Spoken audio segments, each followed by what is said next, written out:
Good evening, everyone. Thank you so much for joining the Minority Caucus's monthly meeting. So happy that you were able to be with us this evening. We're going to start our meeting by having our chaplain give us a word of prayer before we get started. Thank you, Madam Chair. Father, we thank you for this opportunity to come together, to toil together in your name, to do better for our communities, to do better for one another. We ask that you continue to offer us grace and mercy as we move forward. And we ask that you bless everyone that is on this call. It is in your matchless name that we pray. Amen. Amen. Um, Today is Monday, September 14th. And Rosie, do you need me to take a roll or do you have everyone? I have everyone. Thank Oh, you. great, thank you. So we do have a guest with us, Dr. Eddie Hamilton, who wanted to come and present to the Minority Caucus, and he's up with us first on our agenda. Welcome, Dr. Hamilton. You have the floor. Thank you, Councilwoman Hurt, and thank all of you for your time. Um, I was hoping I could share my document with you, but I don't seem to have that capability, so I'm going to not take up your time trying to figure that out. But and I'll try to be as brief as I can. I talked to a number of you already about an initiative that started sometime back in late February, early March with the mayor's office. And so I was asked if I could share some of this information with you all tonight. I think it's appropriate to do so at this time. And I really hope it's of interest to you and something that can help us advance all the issues that are relevant to all of us at this time. And so I hope there's a little time for questions at the end, but I'll also make sure that you have my contact information so you can contact me directly with additional questions if we don't cover something on this call. And I'll try to hit the highlights since I can't share this presentation with you directly. But as you all know, we started this year with great promise. Nashville was doing extremely well, and I think we were all very hopeful for the coming year and what it could bring. And then we've been obviously devastated by some unforeseen circumstances that have impacted us in a variety of ways. But we persist, and it's just time for me to share kind of what I've been working on with this important body here. I was approached by some members in the mayor's office again, back in late February, early March, about some needs that the mayor recognized for the Black community of Nashville. And in that conversation, I made a suggestion that the mayor has now picked up, and I'm trying to kind of honor his wishes and just see if I can deliver upon some commitments I've made to him. Specifically, he wanted to find a way to do something that was impactful in the Black community. And we know that many mayors before him have said that same thing. It's not something new to us, but it's something that does need to happen, but it takes a level of intentionality that we've never seen before.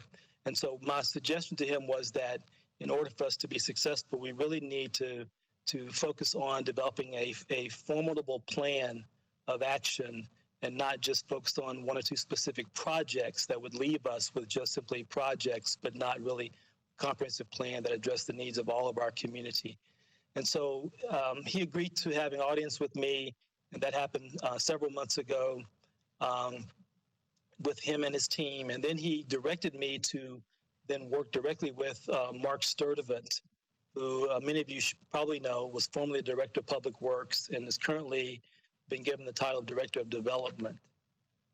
And so what I've been charged with doing is trying to find a way, if possible, to create and implement and execute an equitable development plan for the city of Nashville, with focus specifically on our community. Many of you know that in 2019, the Metro Office of Social Well-being, headed by Renee Pratt, issued a study that showed the state of economic and social well-being in Nashville.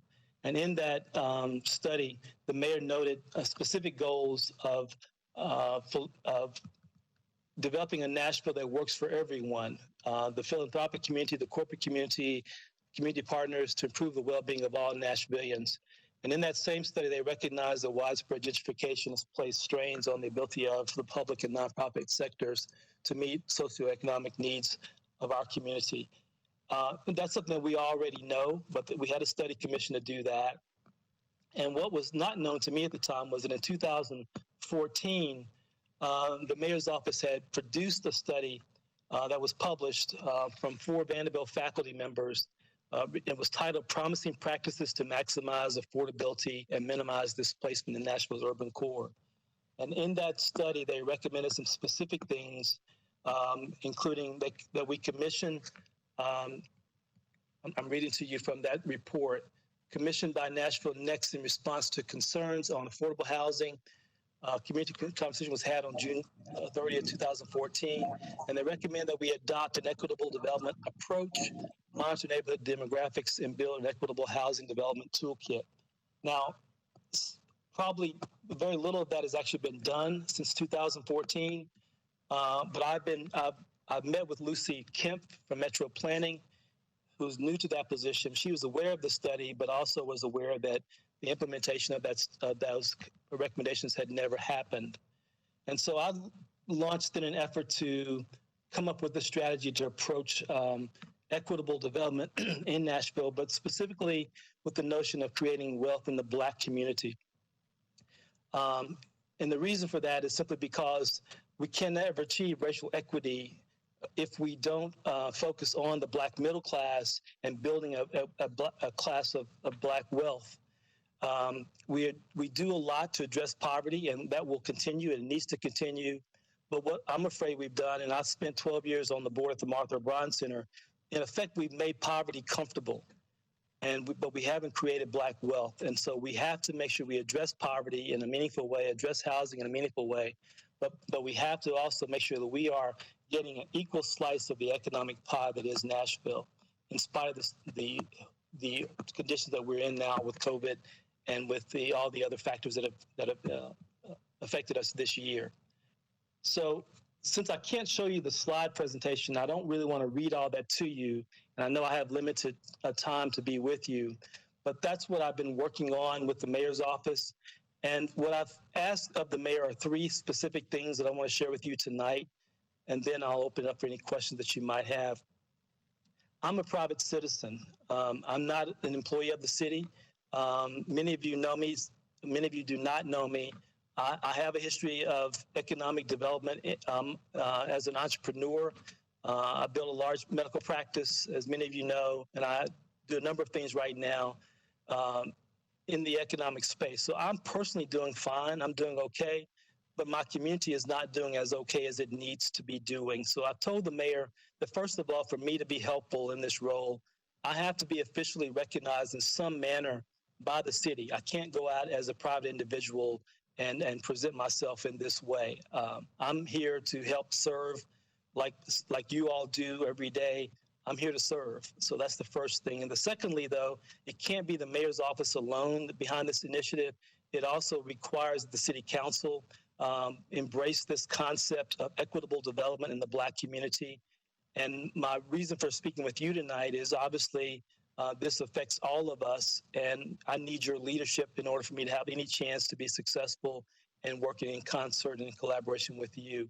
And then finally, we know that nothing really gets done in this country without the proper resources. So without a significant investment of capital into a project like this, it has no chance for success. And so I have asked the mayor to demonstrate his level of commitment by identifying the proper funds necessary to perform a true equitable development plan in Nashville that will allow us to hire the right experts and put together a kind of plan that really advances the cause and the needs of Black Nashville. So those are my 3 asks of the mayor. Nothing has been committed to me yet. Nothing has been guaranteed or promised, The mayor's office knows I'm speaking with you all tonight, and I'm trying to be as transparent as I can because this affects you and your districts, and I don't want to impose myself on anyone. I'm looking for collaboration in a very complex process.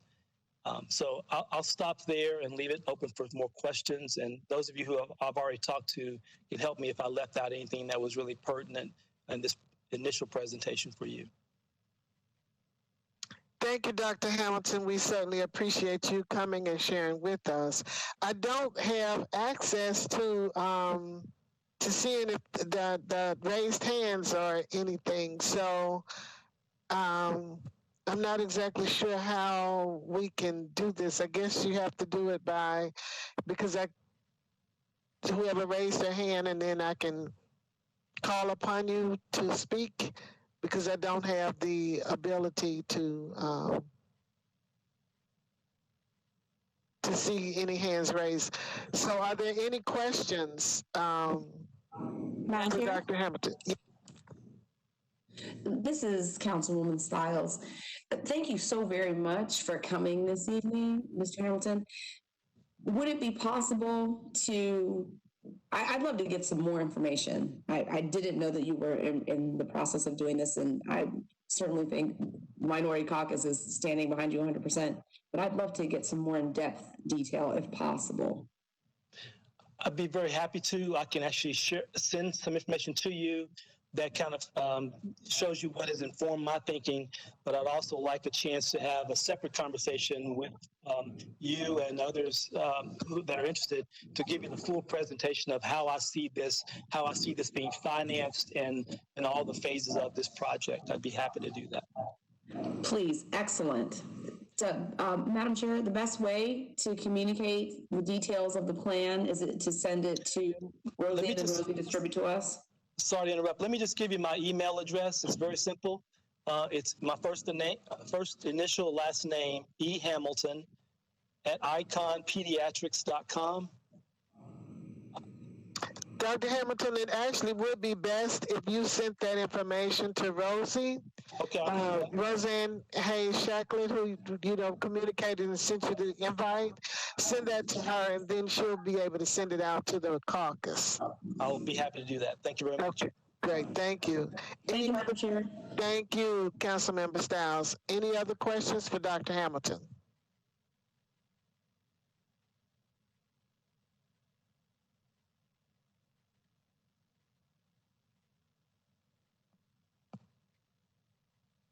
Any other questions for Dr. Hamilton?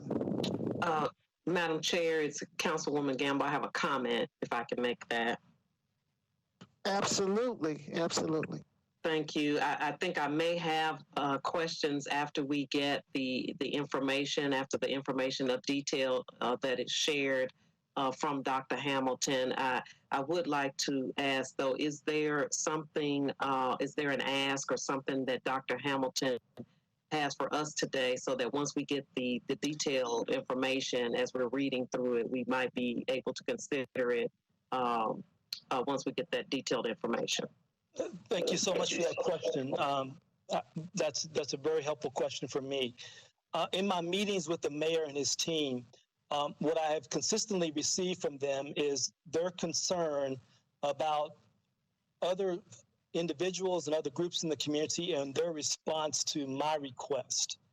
And so they have made the assumption that we are divided as a community and that we would not support each other in efforts like this.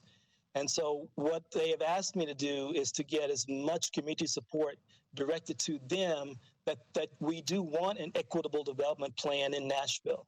And if they can get that support from council members individually and collectively, I think that'll go a long way in them taking this seriously and really, being held accountable for all this talk in the George Floyd moment, the Black Lives Matter moment. There's a lot of talk about righting the wrongs of what has happened to us historically for hundreds of years, especially economically. And so they often will meet, but then nothing ever comes of it. And so that's why I went to several council members individually that I knew personally, just to make sure they knew what I was doing, and say a phone call or an in-person meeting with the mayor and with his team to show support for this will probably push them to go ahead and proceed. My fear is that we will continue to have meetings and just keep kicking the can down the road, but then actually never do anything meaningful in terms of equitable development. There's a history of that in our city and across the country, really. And so I think hearing your voice, at least initially, will go a long way. And then once we get approval to proceed, then this is a very collaborative process and involves community engagement as kind of the first step. And so I'll be coming to each of you for your assistance in making sure that any plan that gets developed incorporates your ideas and your needs for your constituents. Thank you. Dr. Hamilton, do you expect this plan that you have to be implemented in phases, or it is a comprehensive project or plan that will take place at once? Well, I always look, for the long view. This is something that needs to be thought through for 30 years or more. Then there will be some short-term projects and programs implemented. We need some policy changes in the short term, but I'm really looking for the long term. But the initial phase of this has to involve creating a plan. When you look at why efforts before have failed, a lot of times it's because we were doing things individually or small groups, and we were kind of fragmented. But I want to make sure that we develop a comprehensive plan that is inclusive of all of our people, our leaders, and our constituents and their voices. And then Nashville has been studied to death, so I'm not going to spend a lot of time studying, but we need the right social scientists and engineers and economists and experts to help us develop a financially viable plan for economic growth and development in the Black community. Secondly, but in addition to that, we're rapidly being gentrified in all parts of our city. We know that. We're being displaced. Our property values are appreciating, but our wages are not going up commensurate with that. And so we've got to address displacement of our historical residents of Nashville and address the displacement of our businesses as well. And so it's a very comprehensive approach. There'll be short-term and long-term strategies implemented with your assistance, but I'm really looking for the long view. And I hope that's not too long-winded to answer, but that's how I'm approaching it. Oh, yes, this is Councilman Taylor, Dr. Hamilton. Sorry, Councilmember Hurt, Chair, do you have a follow-up? I apologize.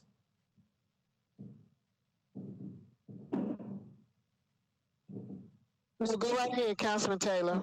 Thank you. So, Dr. Hellman, you're asking, we've had this conversation briefly once before, well before today and now during the tornadoes. And one of the questions I had at that time is still the same question I have today.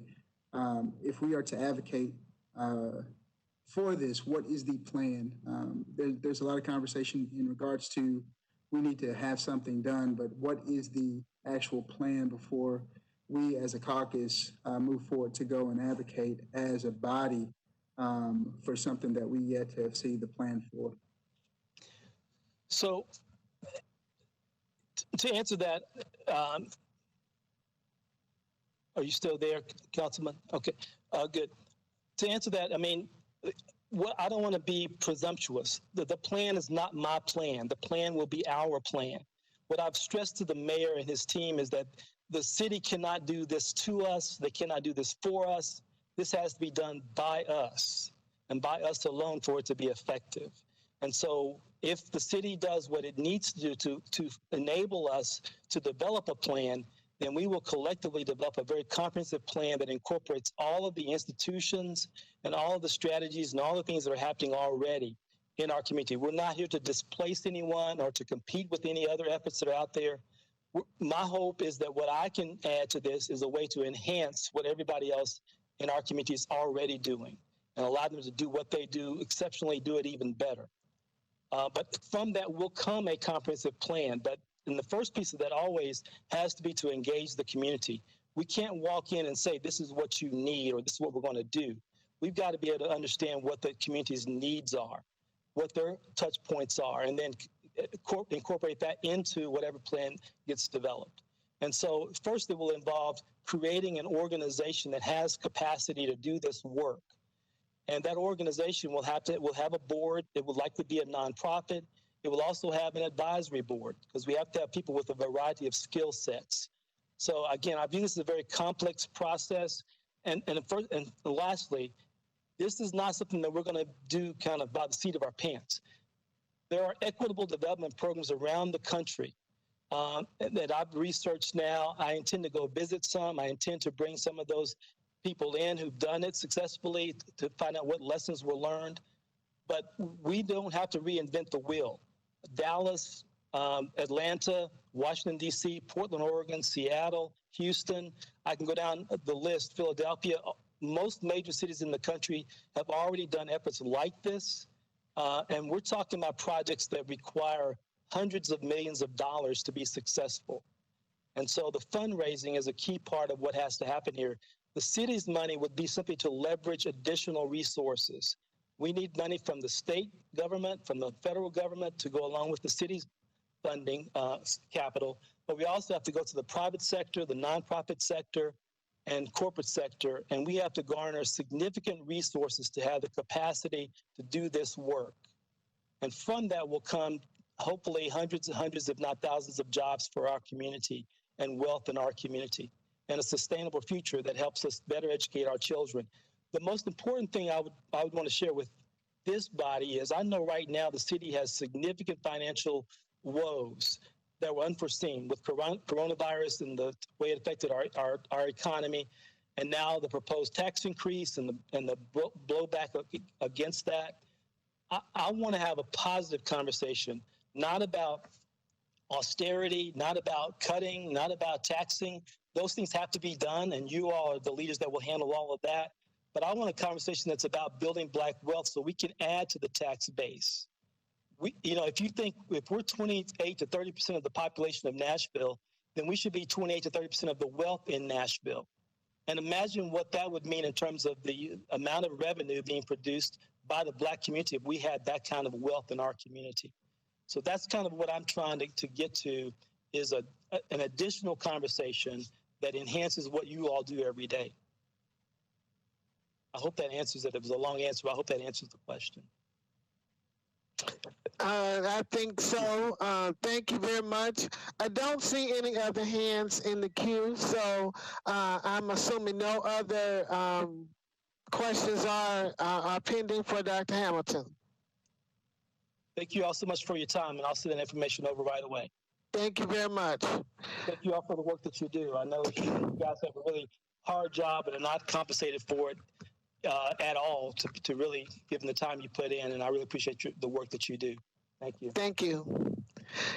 So now on our agenda, we also have Mary Jo Wiggins from the mayor's office, who has been overseeing the CARES Act funding. And as you know, we sent some questions ahead of time to be answered, and there was information submitted in regards to some of those questions. So Ms. Wiggins, you have the floor. You want to summarize what it is that you sent to us and give your responses to some of those questions that require some narrative. Sure. Thank you for having me. Just as a real high-level overview, the COVID-19 Financial Oversight Committee has been meeting on almost a weekly basis to hear from folks that have reached out to us and applied. We have wanted to spend a lot of time hearing from the Equity Alliance.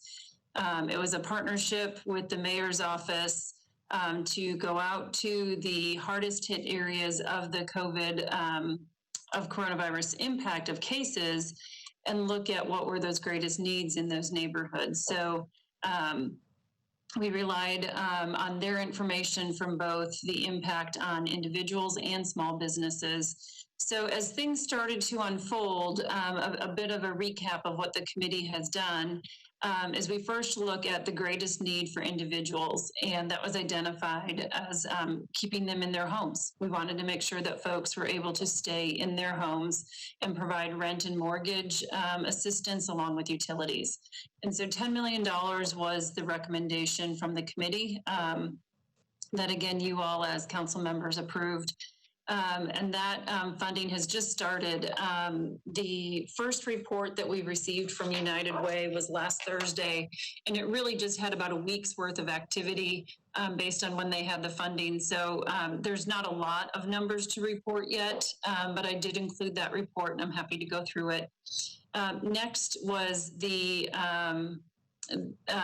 to provide for food. So $2.5 million contract with Second Harvest. And as a matter of fact, I just signed that final contract today. So they'll have their funding by the end of this week.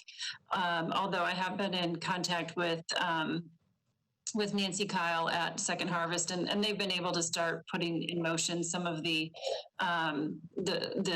food delivery and identifying partners and looking at where that need, again, based on the Equity Alliance report, where is the need the greatest and what partners could they bring into that delivery. And then the third item was small businesses. And so that ended up being split into two conversations. We ended up dividing the conversation on the live music venues.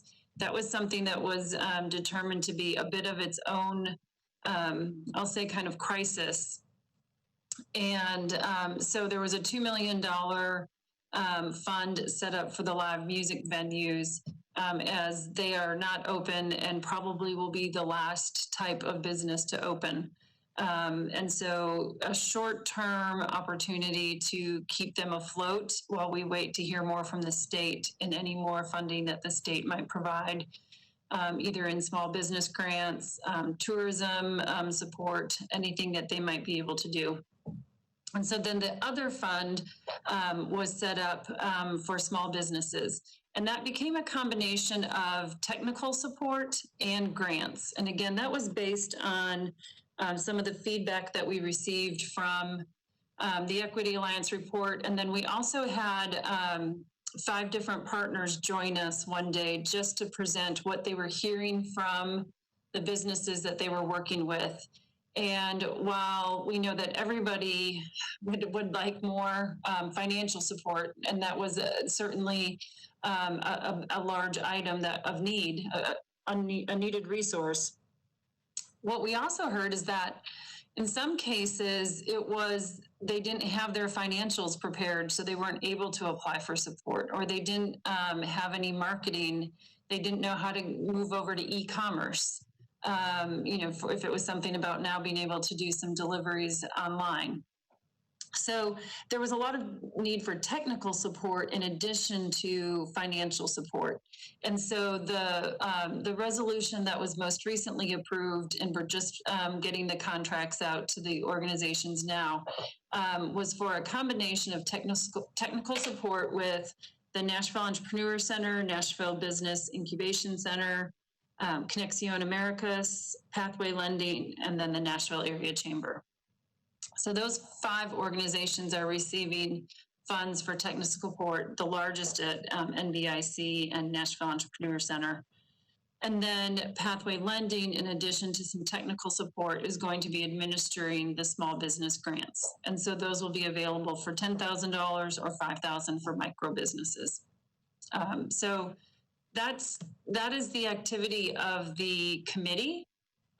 In addition to those funds, which all total $18.2 million, earlier we had the mayor had decided to use $24 million of the fund for MNPS students. And it's primarily for the students and their digital learning through hotspots to have internet access, as well as the laptops. We did then, MNPS did receive some funds for the state. The state came out with a technology grant that provided some funding, which allowed the $24 million to then be extended to laptops for teachers, also additional laptops for the charter schools. And there may actually be enough funds in that $24 million that they would like to consider expanding to have more nurses in school as the students return, and have a nurse in every school rather than nurses that cover 2 or 3 schools. So MNPS is still going to kind of finalize those numbers for us, but essentially the 24 million is committed to MNPS and helping students get back to learning. And then the largest piece of the total is the city's emergency response. And so that is a total of 48.8 million. And the first 16.7 has already been approved by the council.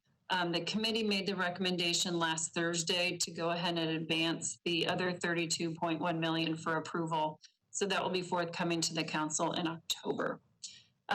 So all of that combined funding leaves 27.3 million that has not yet been allocated or designated for use by either mayor's office or the committee.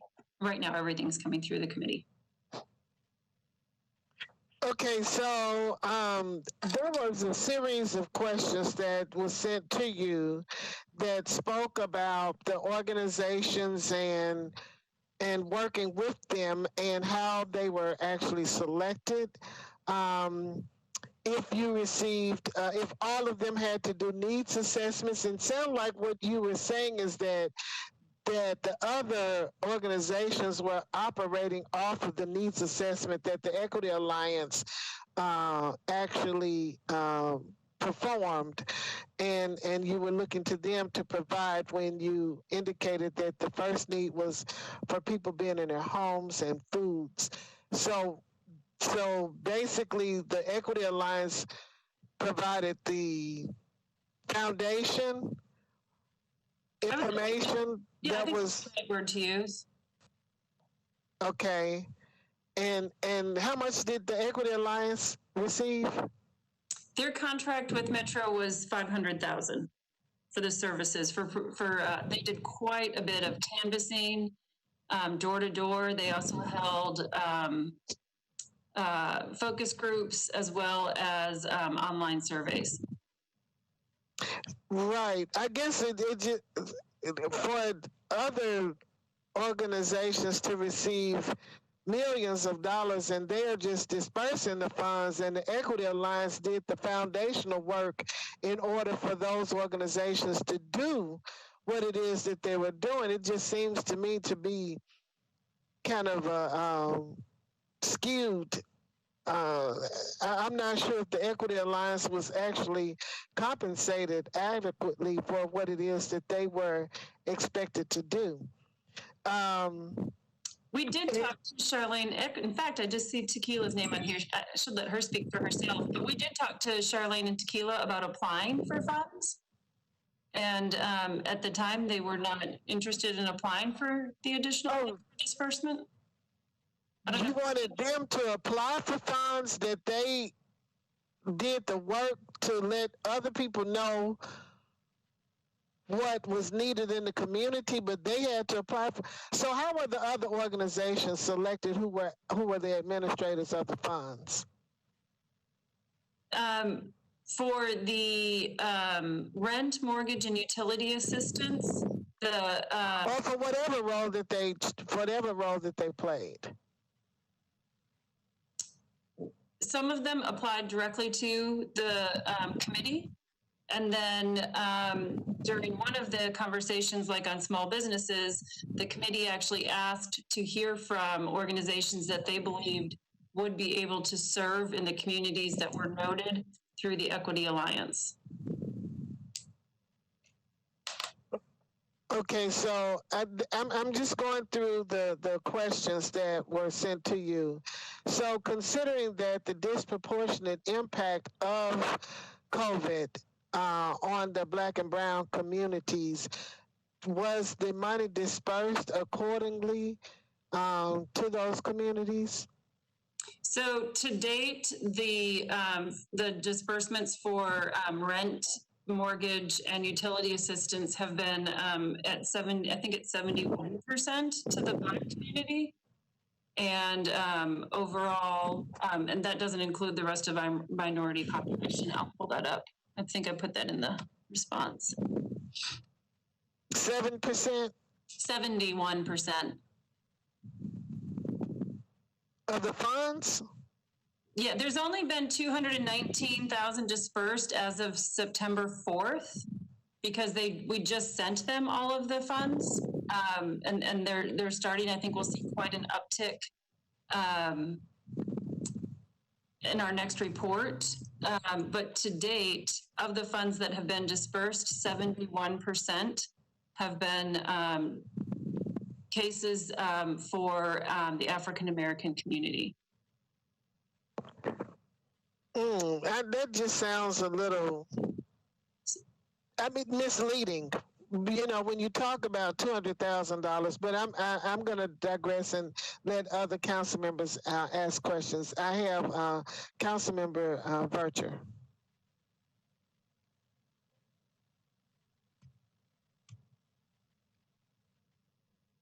Thank you, Madam Chair, and thank you, Ms. Wiggins, for being on our meeting this evening. I want to go back and I'm trying to follow the timeline. We dispersed funds before the conclusion of the Equity Alliance survey was completed. So I don't understand how, to Madam Chair's question, how those organizations were able to utilize the data if the survey wasn't complete. Equity Alliance. Sorry. And also, I'll ask all my questions, and when I'm finished, then you can answer. Also, as it relates to the buckets of the allocation, today the Budget and Finance Committee authorized allocation to the farmers market, and I believe that was $1 million. I'm driving, and I hope I'm not incorrect in that amount. It was late file legislation, I believe. So my question is, the 2.8, is that the bucket that, and I'm using bucket just loosely to help me identify how you guys kept it separate and appropriating it. The 2.8 million, was that the pot, the 500,000 came out of for Equity Alliance? And then my last question is, for what was authorized today for the farmers market, where is that money coming out of? Like, which bucket is that coming out of? And I'm not understanding too, if you can articulate, and I apologize in advance if I've missed it. How were the organizations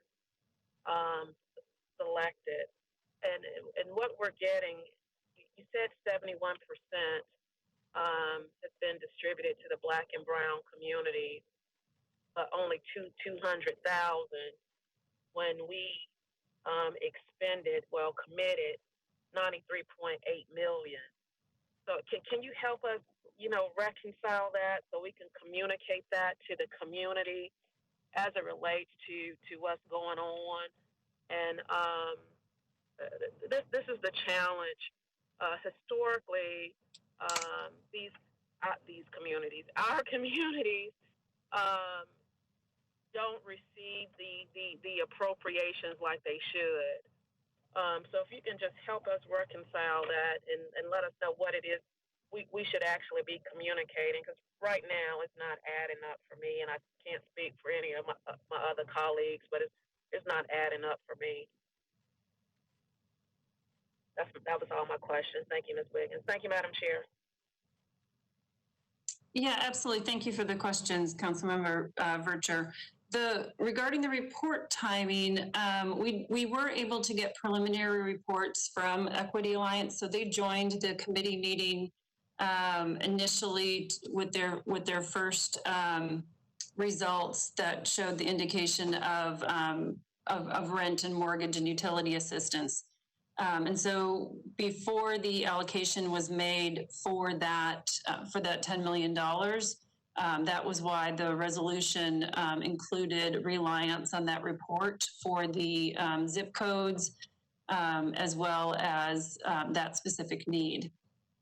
They were able to then come back to the committee again with small business information and able to share what some of the small businesses were telling us were their greatest needs, which was, trying to find access, trying to pivot with a new line of business or a development plan, in addition to the financial assistance. So that's how the timing worked on those reports. They came last Thursday with their final report, but they were able to join us a couple times in between with that preliminary information for the committee to make those decisions based on funding which organizations and what need. For the farmers market, that was actually $100,000 in vouchers to go to families. And that one's a little bit of an interesting twist. The $2.5 million that was allocated to Second Harvest turned around and actually granted $100,000 back to the farmers market. So the way that is working is Second Harvest is going to create vouchers for families. They will hand the vouchers out to families that present a need based on COVID. And the families can then go shop for produce, dairy, eggs, everything that they can find at the farmer's market, and they can use any of the vendors and turn in that voucher.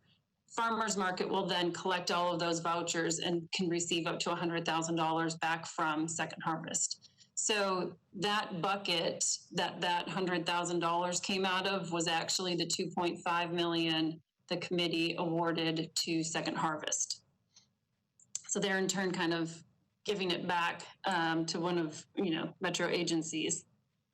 The $2.8 million that was a nonprofit. It says essential Metro services conducted through nonprofits, that $2.8 million. Yes, that is where the Equity Alliance contract of $500,000 came out of that bucket. The $2.8 million was first identified during the budget process, and there were nonprofits that Metro has done work with in the past, most notably last year. There were $1.8 million worth of those health and human services that, because of the budget situation and trying to carve out as much as we could out of the budget into these federal dollars, there was $1.8 million in direct appropriations. And then there was another $1 million that has historically come through community partnership funds. And those are directly with 5 departments. So that combined total was the $2.8 million. And we did end up funding the Equity Alliance contract out of that amount because there were some additional HUD funds that covered one of the larger contracts with Rumanian. And then I think your last question was the 71%. And yes, so when we talk about the 71%, that is it's just starting to scratch the surface of the funds that have been distributed to individuals and small businesses. So it does not represent 71% of the total funds spent. Again, I would go back to the largest component of the fund that has been allocated is really for the city's response and the out-of-pocket costs that the city is incurring. That's the $48.8 million. And those funds are being spent to pay overtime for our public safety and public health officials. It is temporary labor paid for at the testing sites. It is temporary labor at our homeless shelters. It is temporary labor at the health department for contact tracing. Okay, Ms. Wiggins, I guess my concern is that no organization in the Black community was given funds to disperse to to their community. Equity Alliance was provided funds for a service that they provided for other organizations who had authority and autonomy to disperse millions of dollars. And that's the concern that I have, that there's been disproportionate impact to the Black and Brown communities, but no organization in the Black and Brown communities has the same authority as others. And Councilmember Gamble has had her hand up for quite some time, so I want to yield her the floor. Thank you. Thank you, Madam Chair, and thank you, Ms. Wiggins, for coming today to address the Minority Caucus on the status of the disapproval and resolutions that the COVID-19 committee has presented. As a member of the Minority Caucus and a member of the COVID-19 Financial Oversight Committee, I appreciate the opportunity to address the caucus and shed light and explain even further some of the discussion and reasoning behind some of the resolutions that were presented and approved by the Metro Council, starting with the small business resolution, the $33,700,000 that was recommended and approved for small businesses in light of the Equity Alliance's Our Fair Share survey, which when we got their survey, we were told that it was not finalized, but there was enough data there for us to make a recommendation. And we made our recommendation based on the fact that in the report, it stated that 60% of the minority businesses that were surveyed got very little federal assistance, state and federal assistance for their business as from the CARES money, whether it was the PPP or EIDL loans, sorry. And then 40% received no funding. There were various reasons as to why. Anecdotal information was included in the report as well. But from that data, we recommended and discussed the need for a set aside for minority businesses, and that is included in the ordinance, in the resolution that was passed, that there is a 30% set aside of the total $2 million that is allocated towards grants for small businesses, that a minimum of 30% would be distributed to minority-owned businesses. So that was one way to address the disparity that we saw as a result of the data and information received from the Our Fair Share report.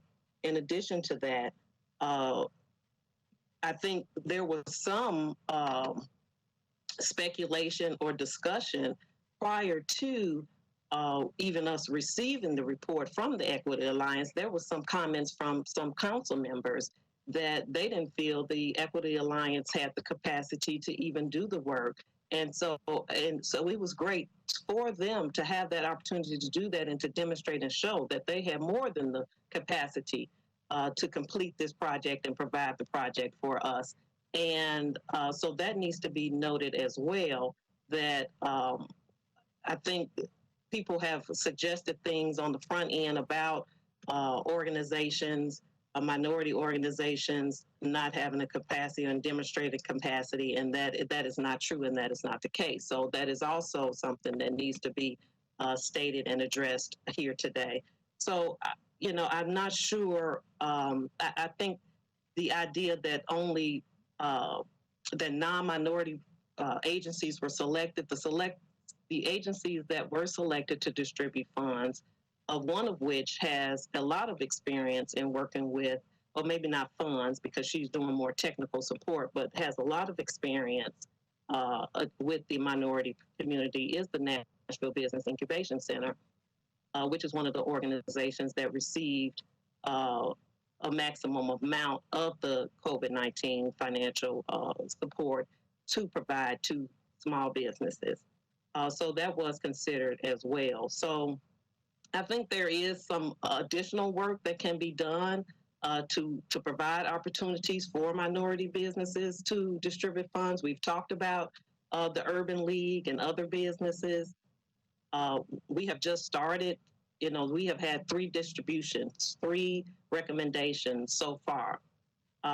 And so there are other opportunities. We're also looking. We haven't even looked at addressing external learning or childcare opportunities in the community that we know that are needed as a result of the online learning and care and the COVID-19 pandemic. So there are other opportunities to partner with minority businesses in distributing funds to ensure that we're addressing equity and addressing disparities. So I think that going forward, we need to, as a caucus, make sure that that we identify those organizations that have the capacity and that are able to do that, and that we support them and recommend them in doing that work. Thank you, Councilman McGann. We do appreciate that, but I think the committee can only do what is actually handed down to them.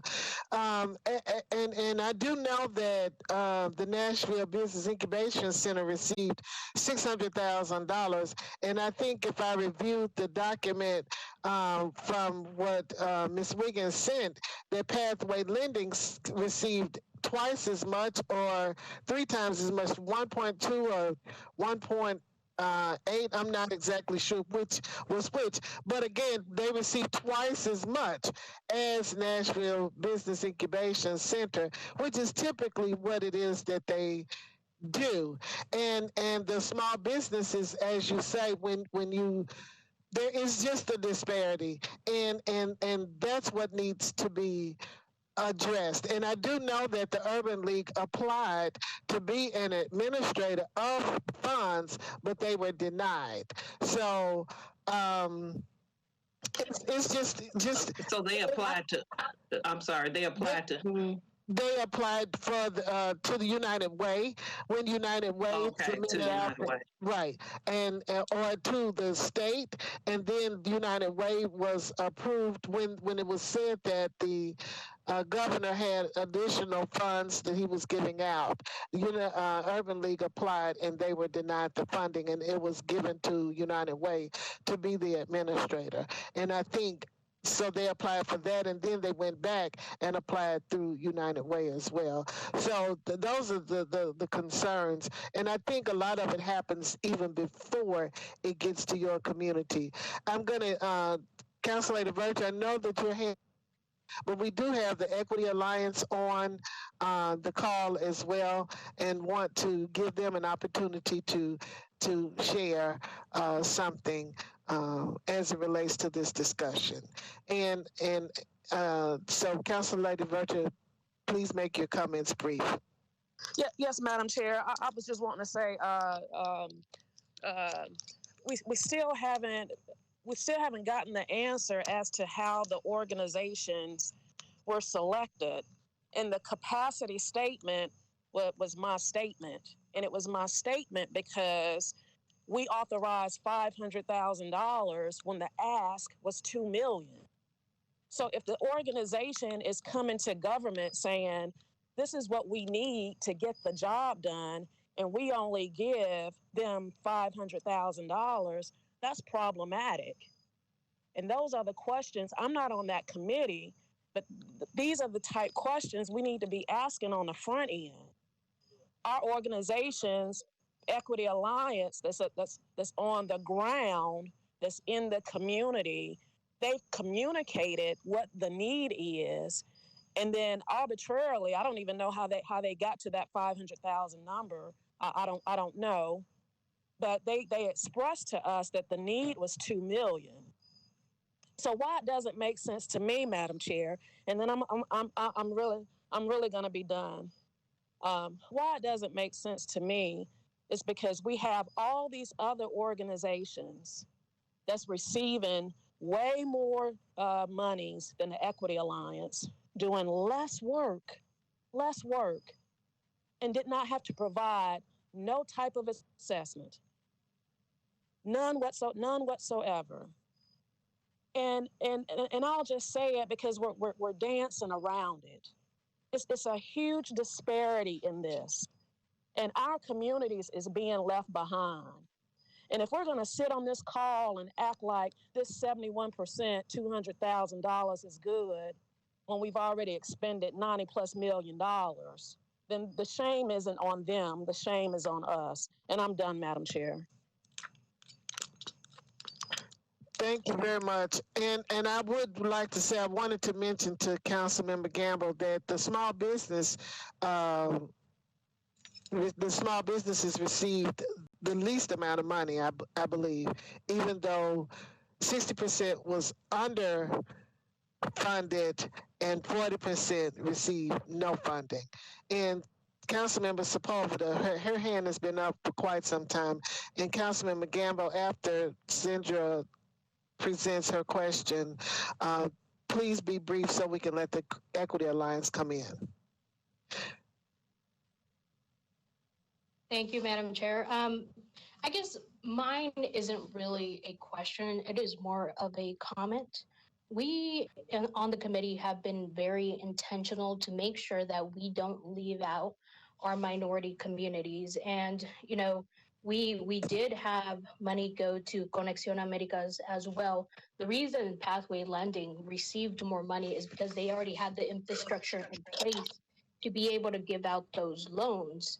And when we are running on a time crunch, the important thing is to get the money out as soon as possible when it came to that.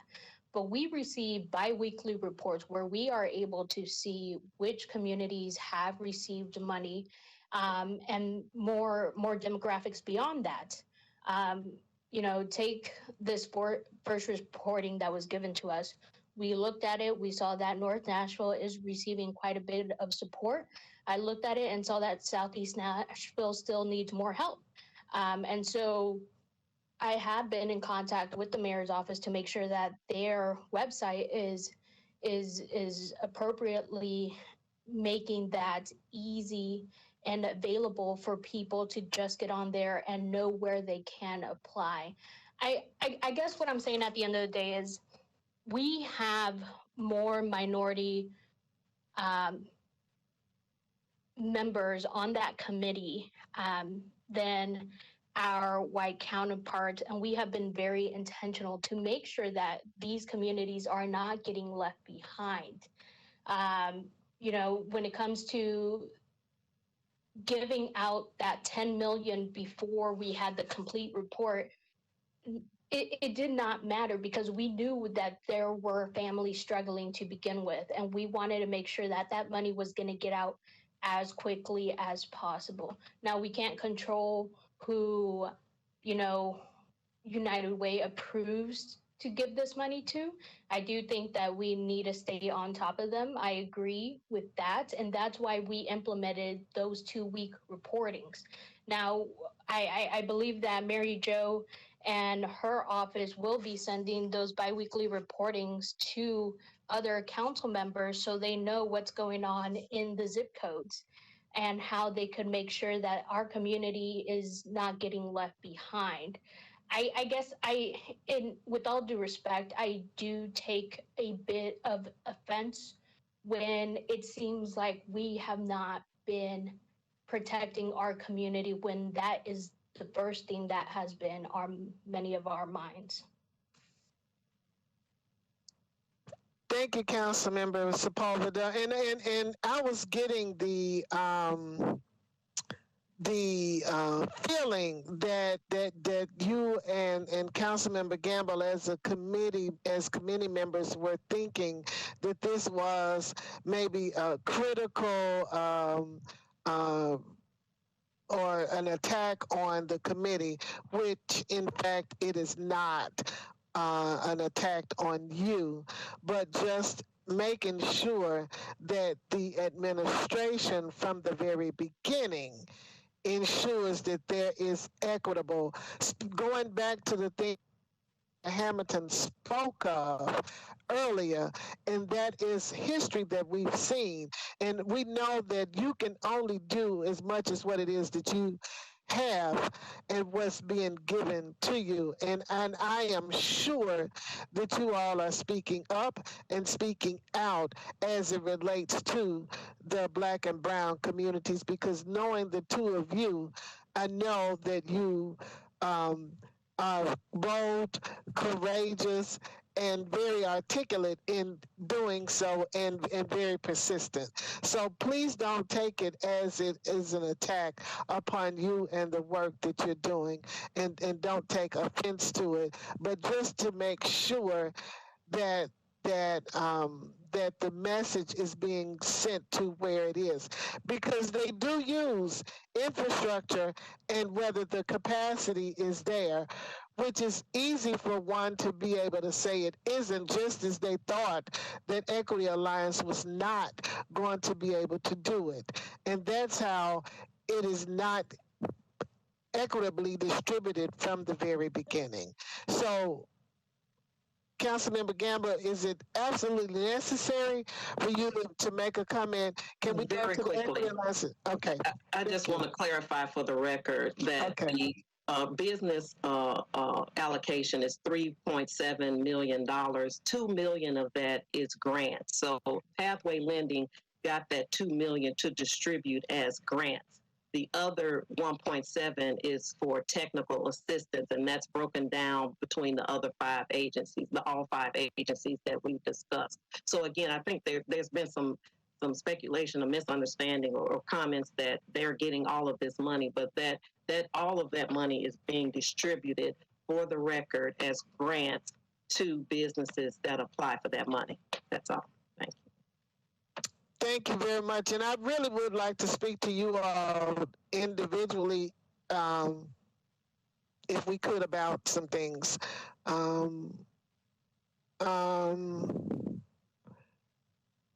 Tequila and Charlene, you all are on the call. Hi, Council Lady Hurt. Yes, we're on. How you doing? So good to see you. Good. Well, we're going to let you have the floor and give an update of your needs assessments and what you found over this time in the work that you all have done. Okay, Charlene is on here as well. I think her name is showing up as her husband, LaShawn. Charlene, oh, there she is. Yeah, I'm on. And I did Project Manager Leland's on here as well. Mm-hmm. So we want to show a video just to kind of highlight some of the work, because as all of you all highlighted, it was a lot of work. And just to kind of further showcase receipts, the Equity Alliance has led a initiative like this before statewide, where we were able to register 100,000 people to vote in less than 2 months. So we do have a lot of experience running short-term projects. Usually they are a lot more resourced, and we are able to include some indirect costs and things like that for our time. Unfortunately, I know a lot of the money that was disbursed went to a lot of larger organizations.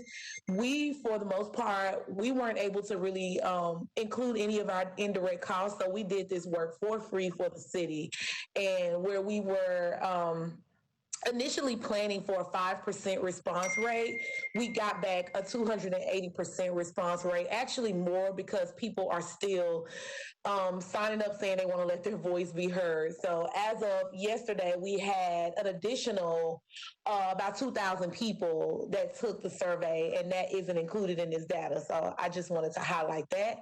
And then I'll pass it to Charlene to kind of get the video going and talk about some of the top line data. Is there a way to screen share?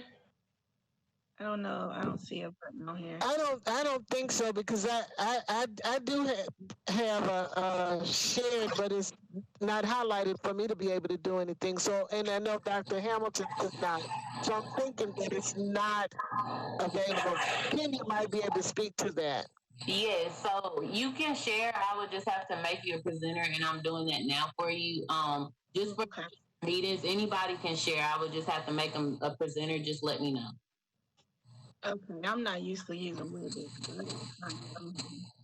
And so at the top, you should see where it says share.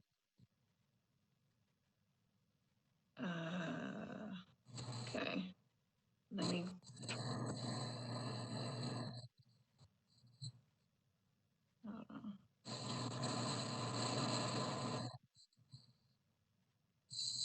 Okay, Chair. Do you see it? Mm-hmm.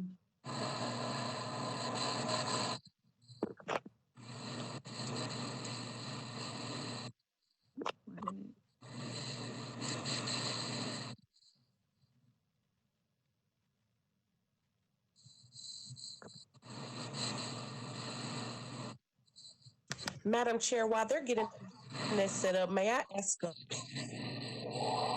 question? Sure. Thank you so much.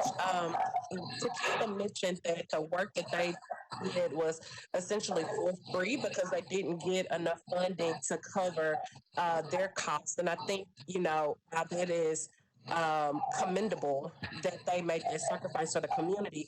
I don't know of any other organization that is working for free, doing this work on behalf of the city. Is it no compensation for the work that they've done?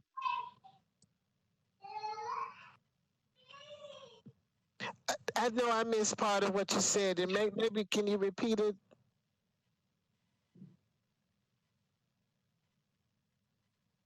All right.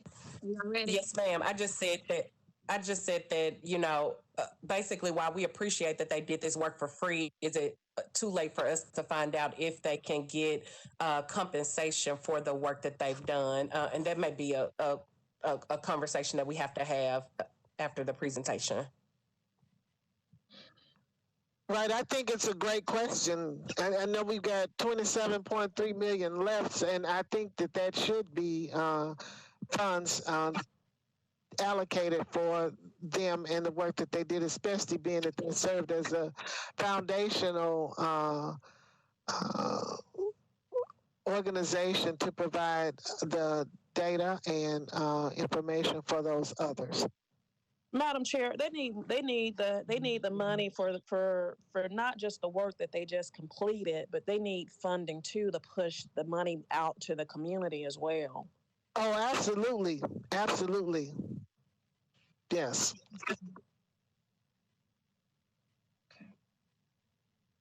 Can everybody see my screen? Yes, we can see. Yes. So I'm gonna hit play. Hopefully the sound works.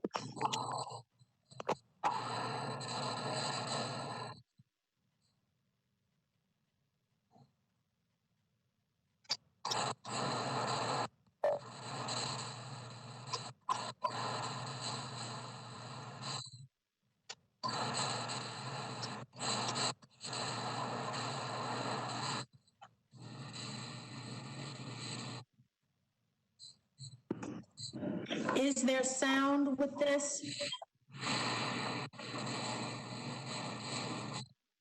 Can you not hear? No, we can't hear the sound. And also, Miss Oliver, with playing videos, it will cause the WebEx meeting to lag. And so it may be normal on your screen, but for us, it's the lag behind it. Okay. And with the sound, is the volume up on your end? Uh-huh. Yes. Let me figure out the settings.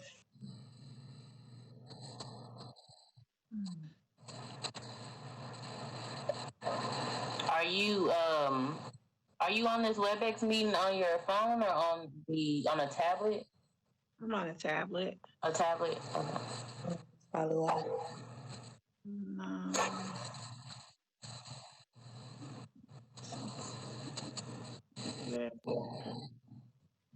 I can try for my computer.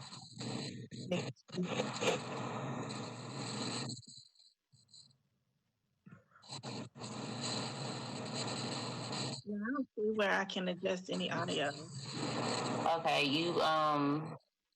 do you have the option on the actual WebEx to audio and video? Mm-hmm. Okay. Do you see where it says speaker and microphone settings? I see settings. Yes. Okay. Output volume, is that turned up? Huh? Where it says output volume, is it turned up? Or do you not have that option? I don't have that option. It keeps cutting off. Okay. Charlene, I think you can go ahead and go over the top line stuff. Kenya, if you want to make me a host or a presenter, I can try and share from my laptop. Okay. Work better from my laptop. Okay, hold on 1 second. Well, before you do that, I'll keep it on my screen. Let me show you You want me to keep it on your screen? Yeah. Okay.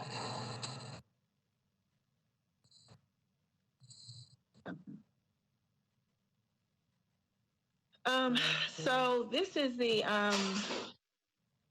final report, and we will make sure everyone gets an electronic copy and hard copy. So just to give you sort of background, we broke this out into, executive summary, and then we gave some numbers in terms of how we did the project and the methodology. But we wanted to show really, like, through this executive summary, what we were able to do in a really short amount of time and give you sort of that timeline. So basically starting beginning of July up until now, it's been about 60, 65 days.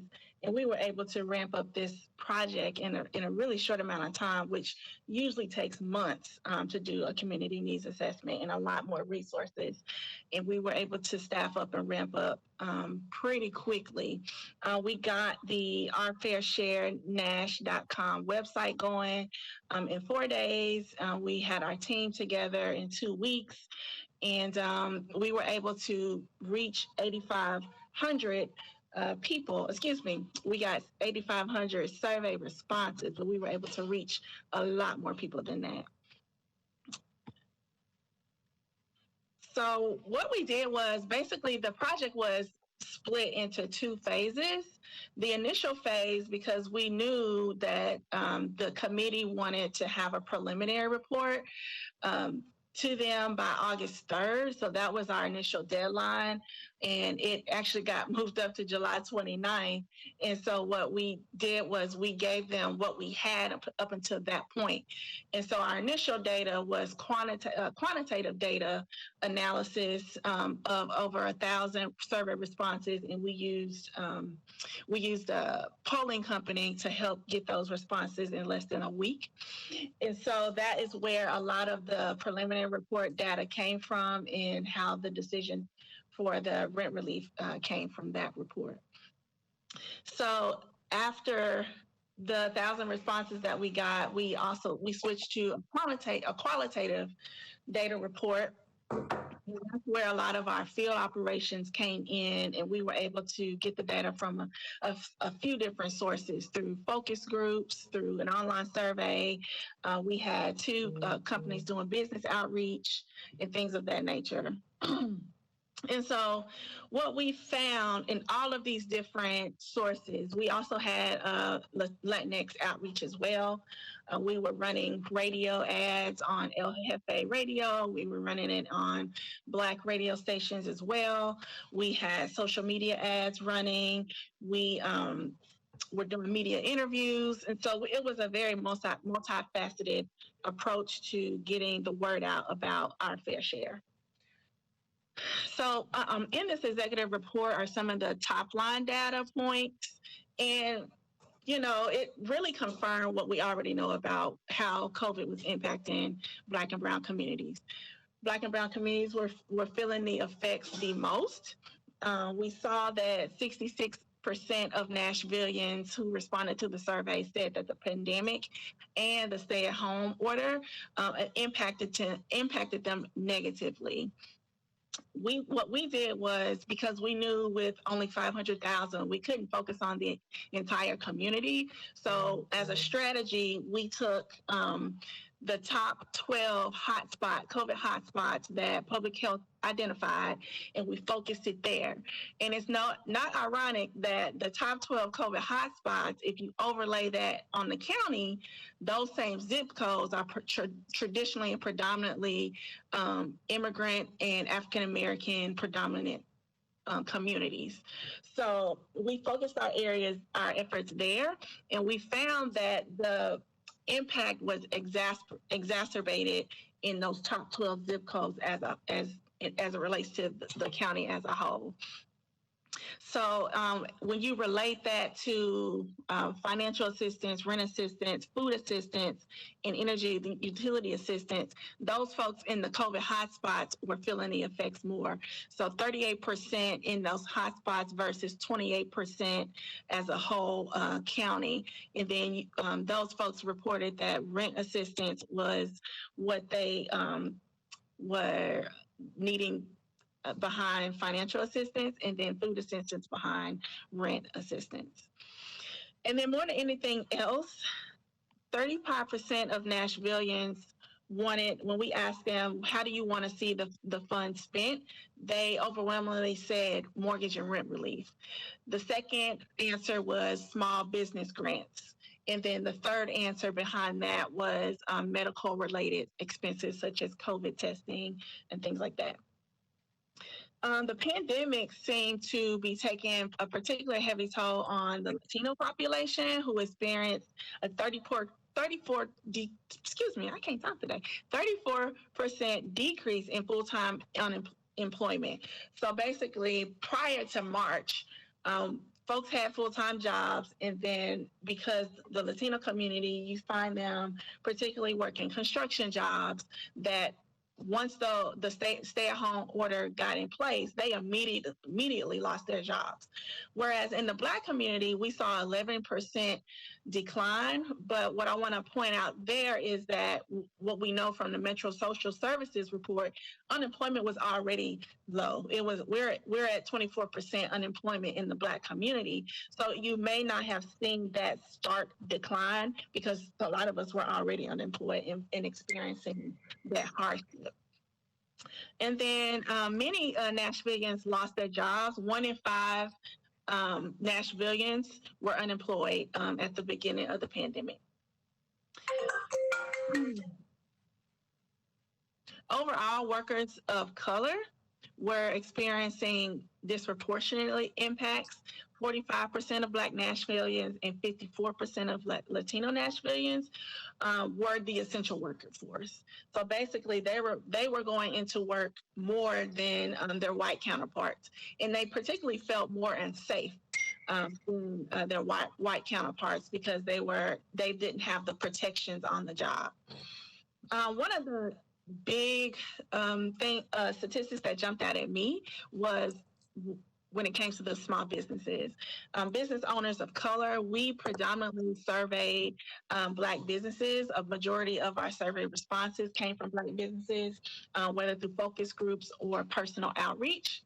And a large percentage of them, over 60%, reported that they did not receive any form of income assistance or federal stimulus money, no PPP, no EDIL, any of that. No, and a lot of them, when we did our focus group, did not even know about the Tennessee Small Business Relief Program from the state.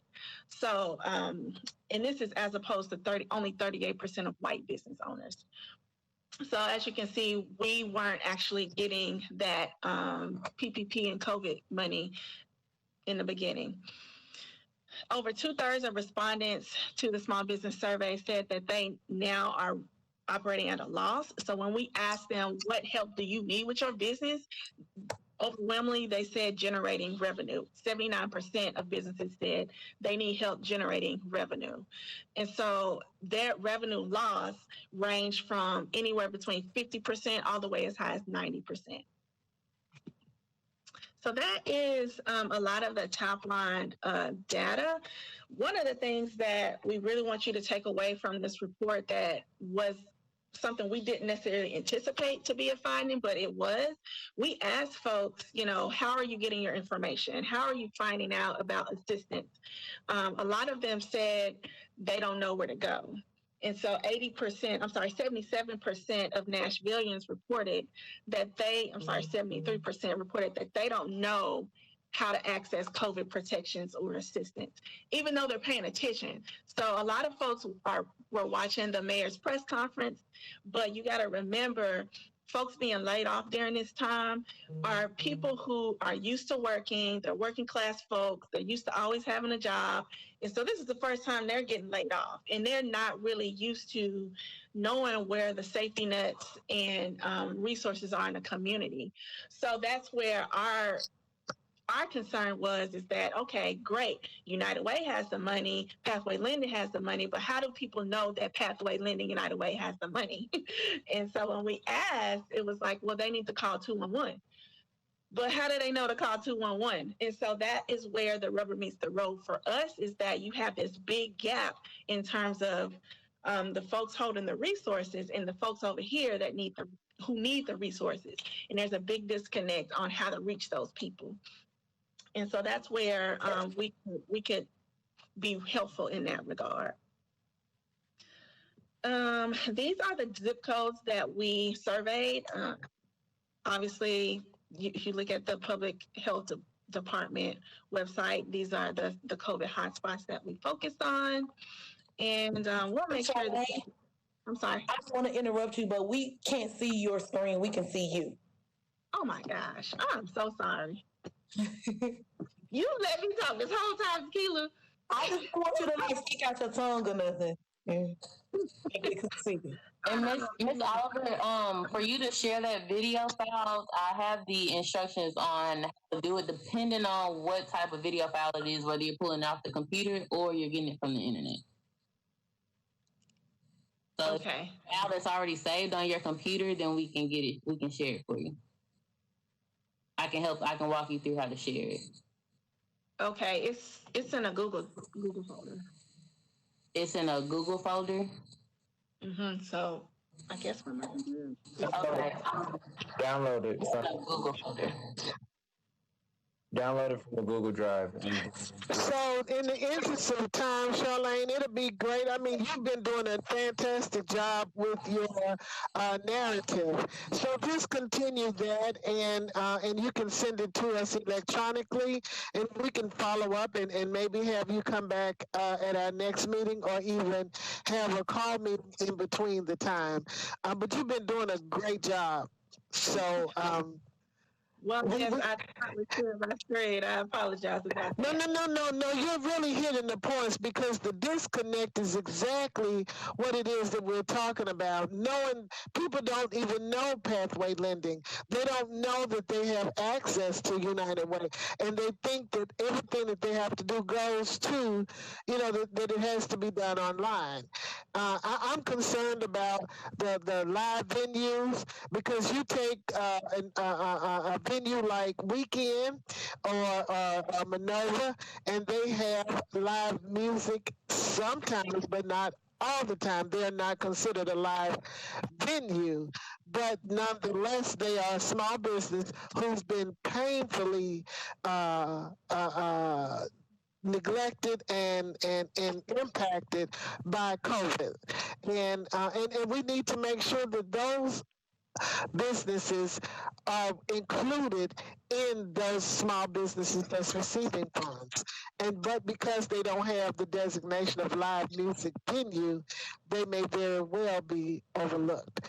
So you talking about the disconnect was very, very key. Well, any questions so far? Tequila, did you want to highlight any data points or metrics from? Yeah, I think you hit all of the top line data points as it relates to the quantitative findings.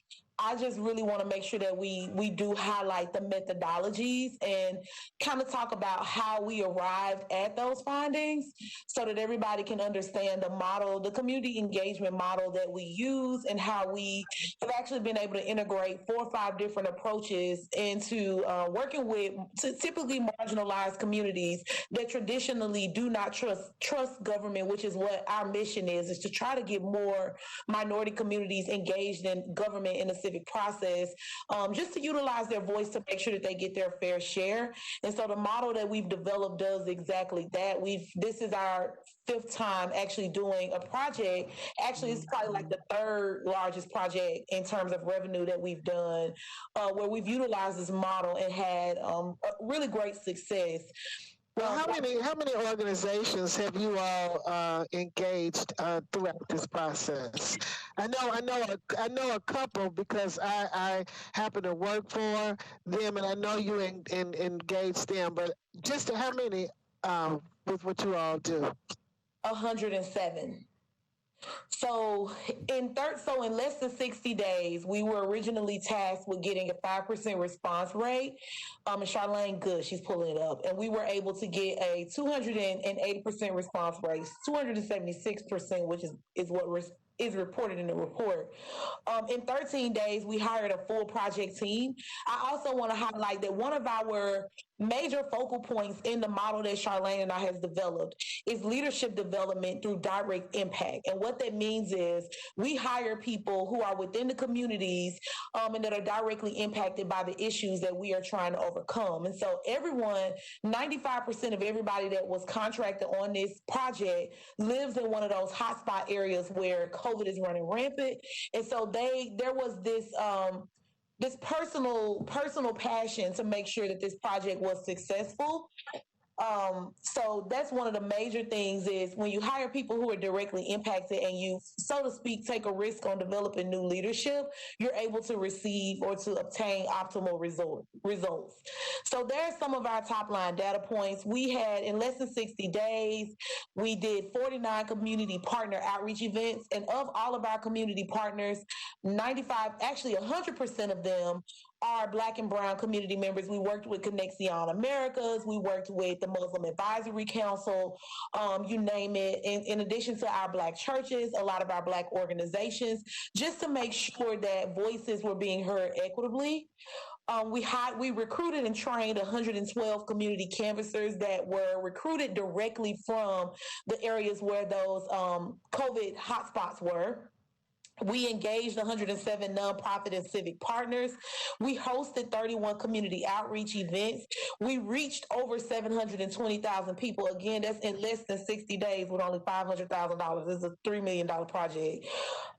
We conducted 18 media interviews. We collected over 8,500 survey responses, 272% gold.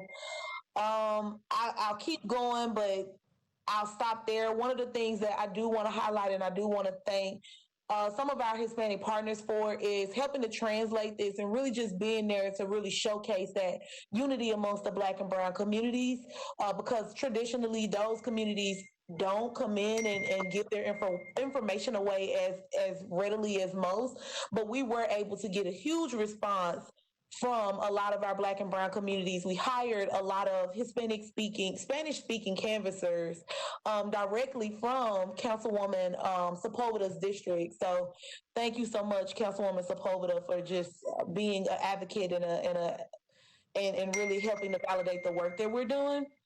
But this is a lot of what we did. We did focus groups in both our Muslim community or our MENA community. I'm sorry, I learned that on this project.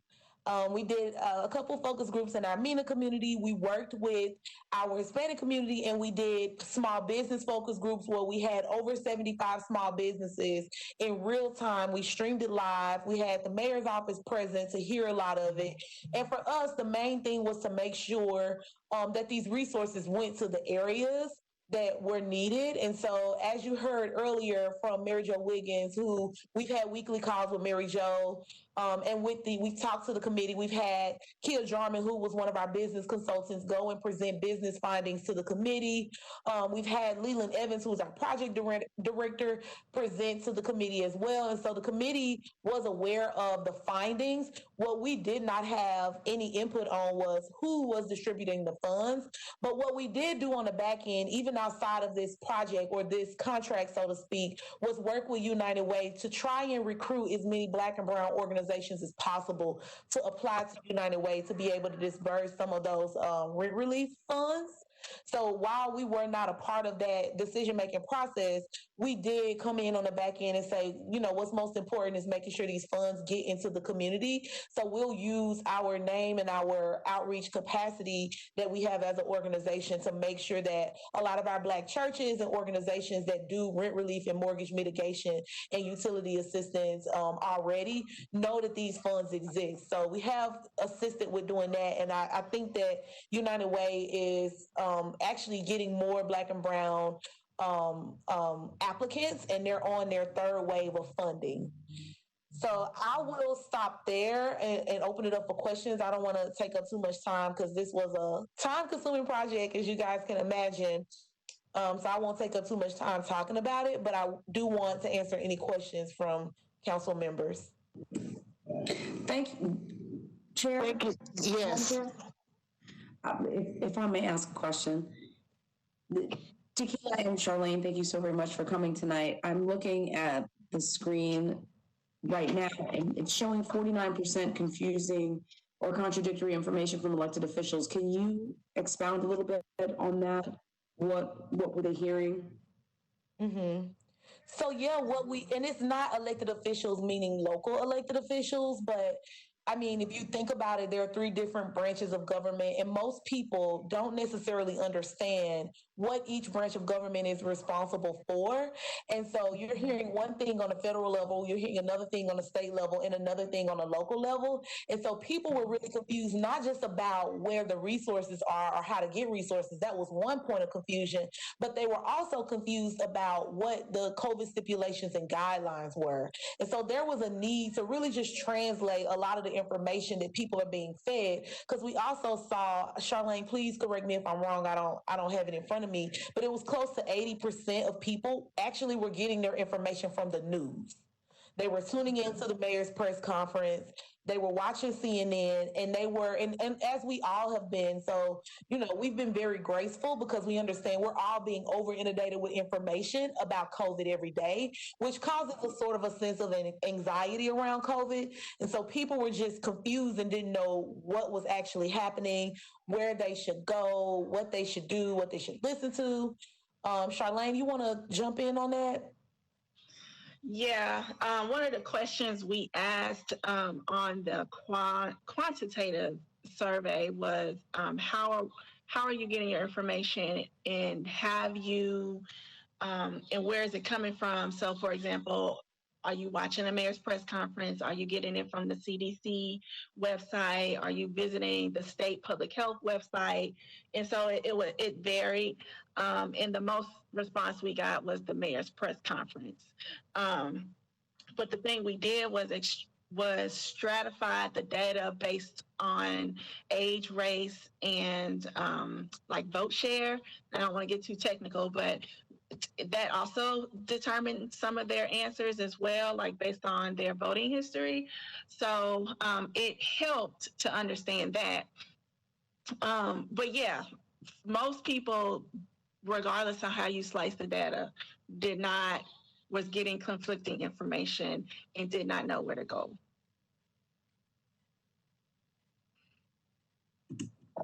Thank you for that. Well, thank you, Councilwoman Stiles.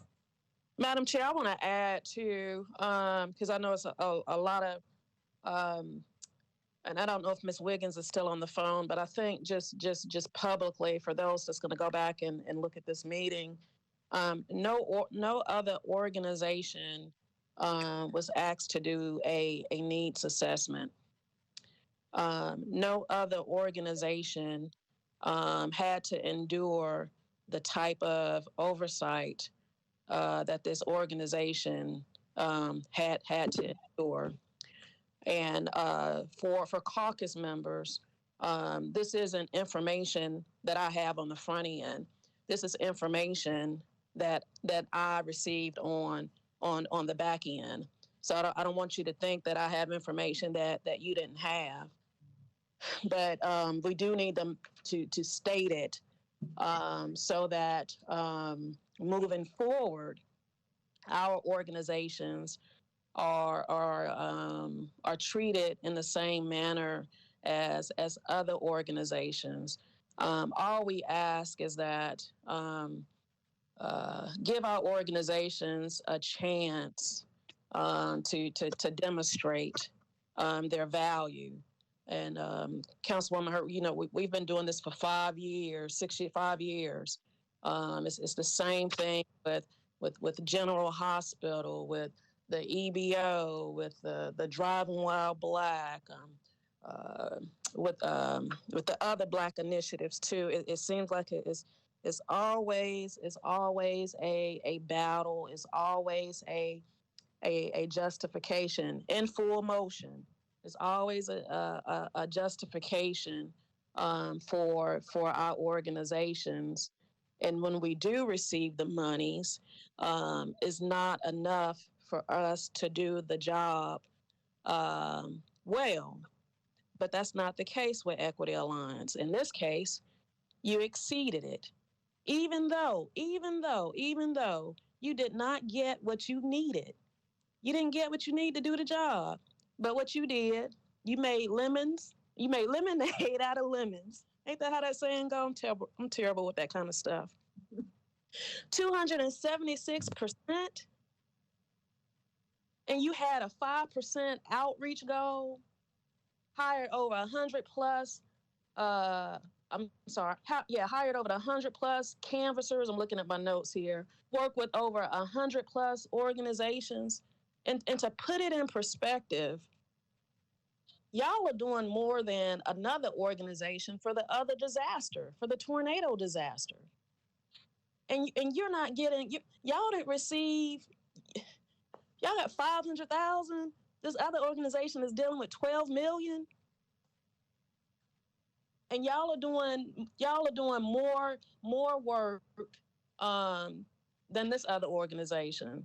I mean, if that doesn't speak volumes, again, I think I'm gonna be done, Madam Chair. Again, it ain't on them, colleagues. It's on us. Yeah, and this is gonna be my recommendation.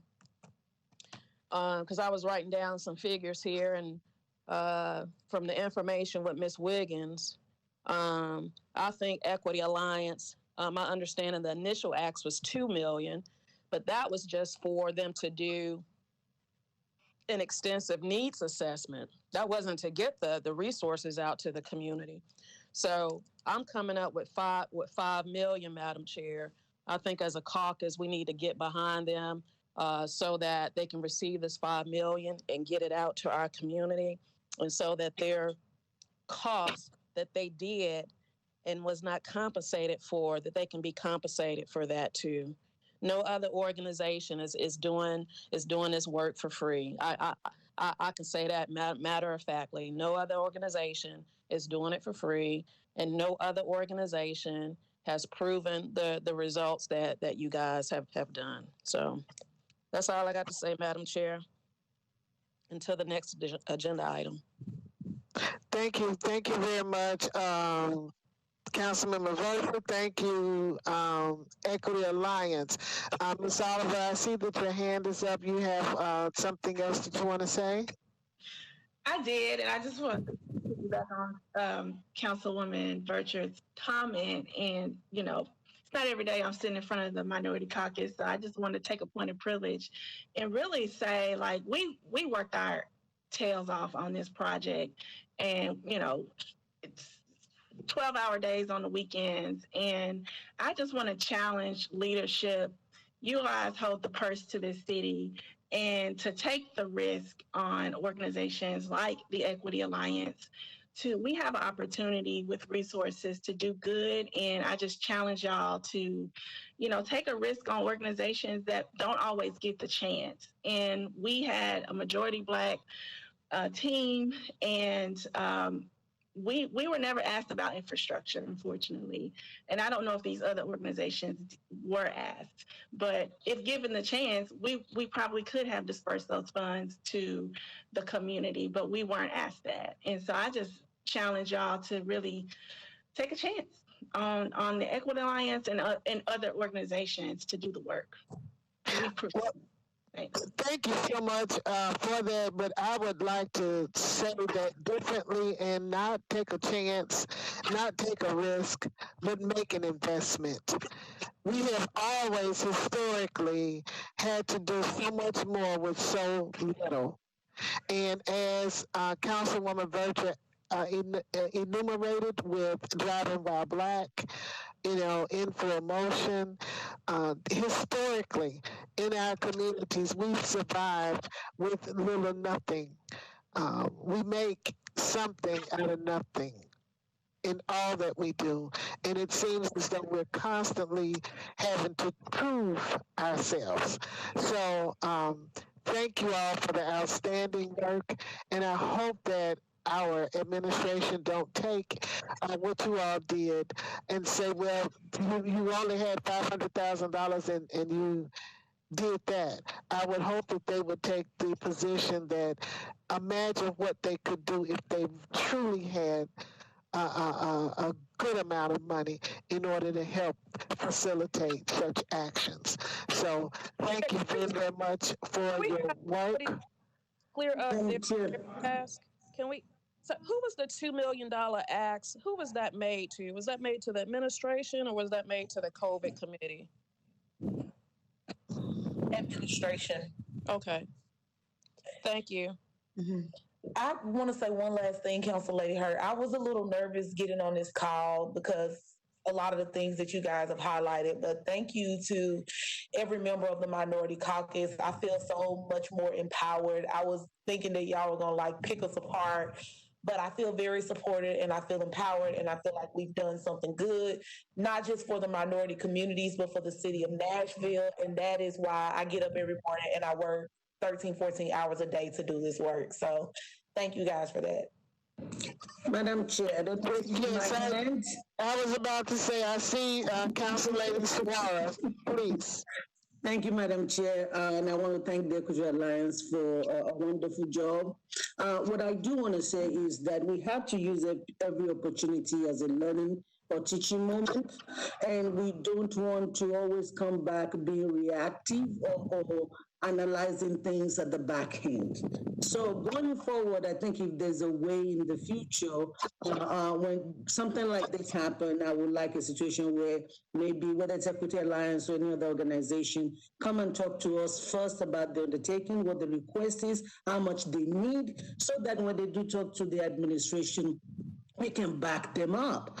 When the 500,000 was being discussed on council, anybody that looks at that video, and we were asking for justification, do they have the capacity? To me, I thought we were saying, can they even do the job?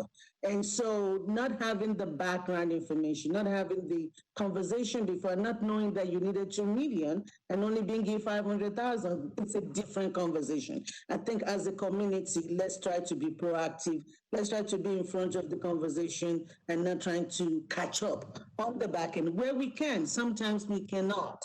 But what I learned from this conversation is that there's some conversation we could have had in the beginning of the project. We could have brought in Equity Alliance. We could have asked a question. We could have said, how can we do this? And then bring that forward. And I think it would have been more impactful, but it's not too late. We can come back on the back end and try to see what we can do so that you guys can get compensated for the work that you did. Again, I'm adding my congratulations for a job well done. And thank you for representing the community very well. So thank you. Thank you so much. Are there any other questions or comments for the Equity Alliance or Ms. Wiggins? And Ms. Wiggins, thank you so much for staying on the call and hearing the concerns and comments from the caucus. We certainly appreciate it and hope that you can take this information back and we can move forward with true investment and engagement of the communities to make sure that there is a more equitable approach to what it is that we do for the city of Nashville. Because if the Black Nashville and the Black and Brown Nashville is good, then Nashville is better. Thank you. Thank you. So I know that one thing I did want to mention is that in some of in demands that we sent to the mayor, one of the things that we talked about was disproportionately supporting the Black and Brown communities based on how the COVID-19 impacted the communities. And so we were hoping that this was not going to be the conversation that we had to have at this particular point. So, again, I hope you can reiterate those comments and those sentiments to the mayor and our finance director. The thing I wanted to, we're going to move on, wanted to mention with one of the demands, Mohammed Shakir Hassan has received the directorship of New Americans, and we wanted to congratulate him on that. And I know Councilman Maswara, you wanted to give an update on the Representative John R. Lewis Way. You have the floor.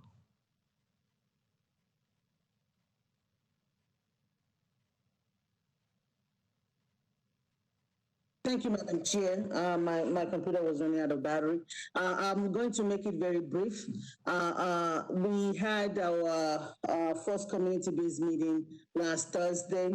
The project has overwhelming support overall. We're running into some pushback is on the Germantown, Salemtown part of the streets. And so I did attend the Germantown neighborhood meeting tonight. Part of it is a misconception. People did not understand how council work, and people thought because we filed the ordinance that means the bill is already passed. And so I had to take the time to explain the process. There were also some misinformation in terms of address changes and things like that. So we've prepared a question and answer that we will be giving out to folks so they can understand or have those questions answered. The other thing is a couple of people went around the neighborhood knocking on doors to seek neighborhood opinion. We have those data, but it's not representative of everybody. It's only about 33% participation. So we decided that on September 26th, we will actually go into the neighborhood and set up a tent all day and have neighborhood residents come in and give us their opinion so that no matter what we decide, whether we're going to stop on Jefferson or whether we're going to go all the way into Salemtown, Germantown, that it's based on what majority of the people want. We may not get everybody's participation, but we want to give the opportunity for people to voice their opinion. And once we set those dates, whatever the data is, the simple majority is what we will go by. People can email. We've set up an email address, johnlewisway@gmail, for people to send their opinion, or people can email me and they can come to the Zoom meeting or they can come to the community meeting. For the sake of the caucus, we decided we were going to stop on Jefferson through the Nashville City Cemetery, but we decided to go into Germantown, Salemtown after the last report that I gave you, for three reasons. One, we did not just want to stop on Jefferson. John Lewis desegregated the South, and we did not want to exclude Germantown, Salemtown, a part that is gentrified out of it. The second reason is that EMS, I was told that council passed an ordinance that if you're changing a street, it's better to do the entire street for security reason. Can we stop? Yes, we can. And we've agreed that if that's the overwhelming majority, that's what we will do. But we want everyone to have the opportunity to at least voice their opinion. The other update that I have is that the ordinance will be in planning October 22nd. There's concern over whether the change in address will affect voting. We don't want it to impact voting in any way. So what I discussed with Director John Cooper today is that we will make sure that we defer and we will not have the final reading until November 17. But I'm also looking into changing the effective date to January 1st. And that way it's after November, it's after December. There's no risk of touching people's changing their address during voting. It also works well for businesses when you have that January 1st. And so the effective date, we're looking at January 1st, 2021. And people have a year to change their addresses. And so they have till January 1, 2022 to complete the entire change. They don't have to change their passport. They don't have to change their deed. They don't even have to call the post office. The change is automatic. The only document they have to change is their driver's license, and that costs about $15. And then everything else, they have a year to let everyone know. So that's where we are as an overview. And so I don't know if anybody has any question, but the committee decided that let's give the residents time to chime in. Let's take all the opinion. If everybody come back by the time we're done on September 26th and the overwhelming majorities don't go into Salem Town, Germantown, we will file an amendment at the October 6th second reading to stop at Jefferson Street. If everybody says, or majority says, let's do it, then we will do it all the way into Salem Town, Germantown. We are open to, when all of this is done, we had Ms. Gloria McKissick, who is one of the people that participate in the sit-ins, who is also part of the, I think there's an association for the civil rights organization, who decided that once we're done, she'd be glad to do a tour. There's so many things that will be discussed once we get this passed, but we just need to pass Salem Town, Germantown decision on what we want to do with that. So if you have any questions or suggestions or comments for me, I'll appreciate that, but that is where we are at the moment. We have a Zoom meeting this Thursday, and we have another one next week, Thursday. Councilmember Taylor. Thank you, Madam Chair. I'd like to ask sponsor, what is it that we can do to help move this forward, or to help you receive any more feedback that you would like to see? Oh, thank you very much. If you all will let everyone know to attend those Zoom meetings if they can, if you will share the Zoom information as well as the Facebook. I think the more people know about it, the better. And also when we get the information on that September 26th in the community asking for their opinion on their votes to complete the process, that would be great. And I think just talking generally about how this is important and letting everyone understand this. One of the things that I've heard, and you all may hear it too, why Fifth Avenue? Why not Jefferson Street? Why not in a park? We discussed this as a caucus, and we decided that, why is it that every time we want to honor African American, it has to just be on the African American streets? And so that was one of the reasons why we did not just do Jefferson, among others. But when you go through Fifth Avenue, it's very amazing. There's so many stops on Fifth Avenue that actually touches John Lewis' lives, from the Freedom Riders at the bus station, from the Ryman Auditorium, from Woolworth. There's so many stops along that you can actually have a trail that ties to Congressman John Lewis. And it goes through Broadway, goes through the Predators, goes through the baseball stadium. So you have a lot of people, whether they're residents or whether they are visitors, get to see this, and I hope it's a reminder to all of us of what John Lewis did. It's a starting conversation. There's small things we need to do. There's so many things that we need to fight for. This is just a start. It's not the end of it, but it's a very small start on the things that we can do. So getting the word out will be very much appreciated. Helping to dispel any misinformation. All those of you that are district council member knows how this process works, but we cannot, when we file an ordinance for first reading, it's just to get it on the books. We don't discuss it. We don't discuss until second reading. So letting people understand that the only way to engage the community is between that time before the second reading. And so that's what I would need you all to help us dispel. People, it's not changing everything. You don't have to. You have a whole year. And you don't have to change your passport. You don't have to change your deed. You don't have to change your title. Some of those misinformation, if you can help us get it out, I'll share the questions and answers that I've prepared. And if we can get all of that out, I think it will help make the process very smooth.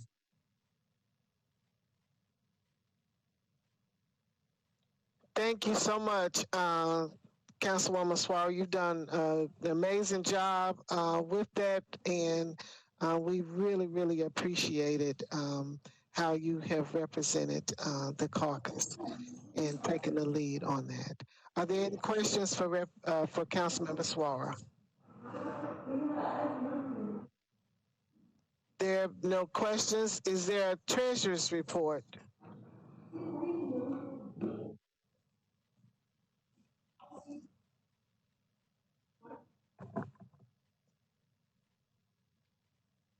No treasurer's report? No, we haven't gotten together yet. Okay. Any new business?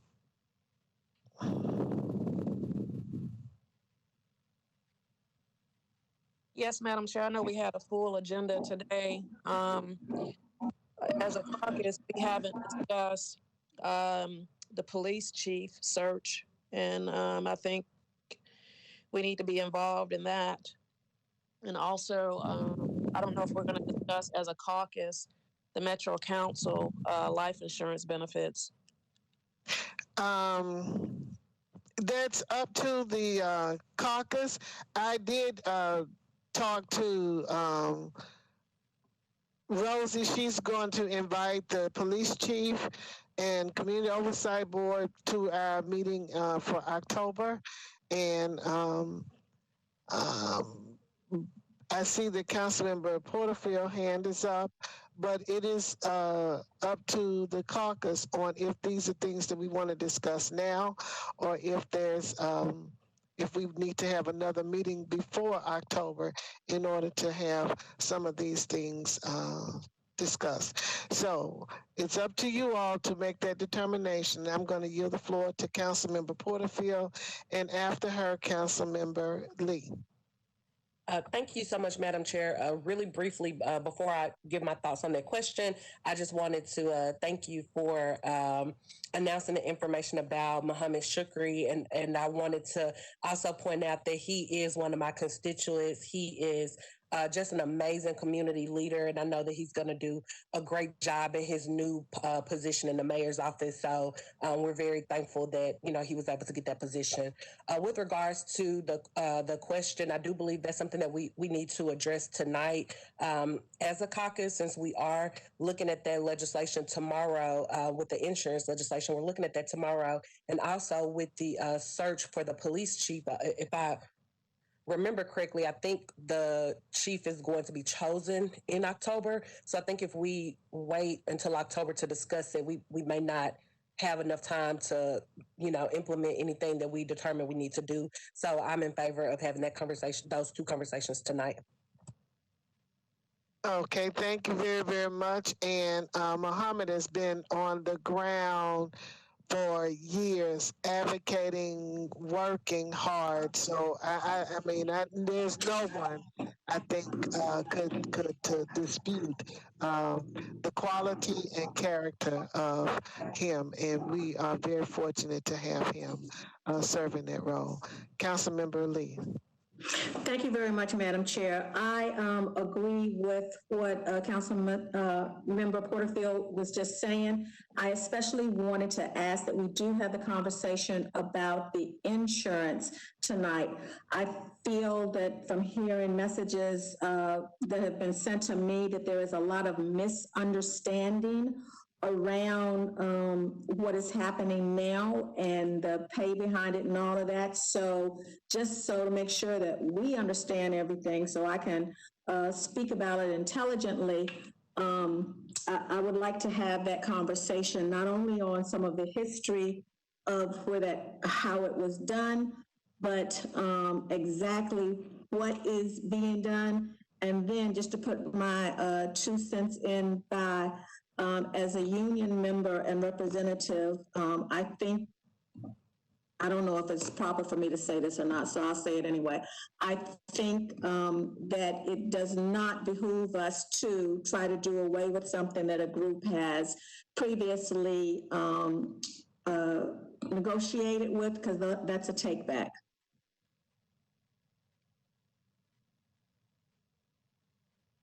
Thank you, Council Lady Lee, and I have some limited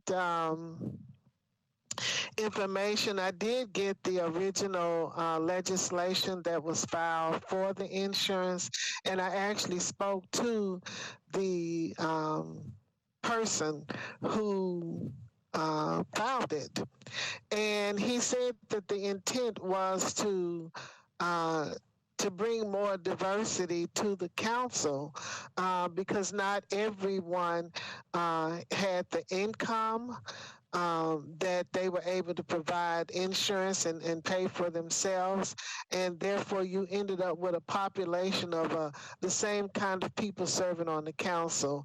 But when you offered some kinds of benefits that was helpful to them, that was an incentive, then they got a different group of people to make sure that the council really did look like the city.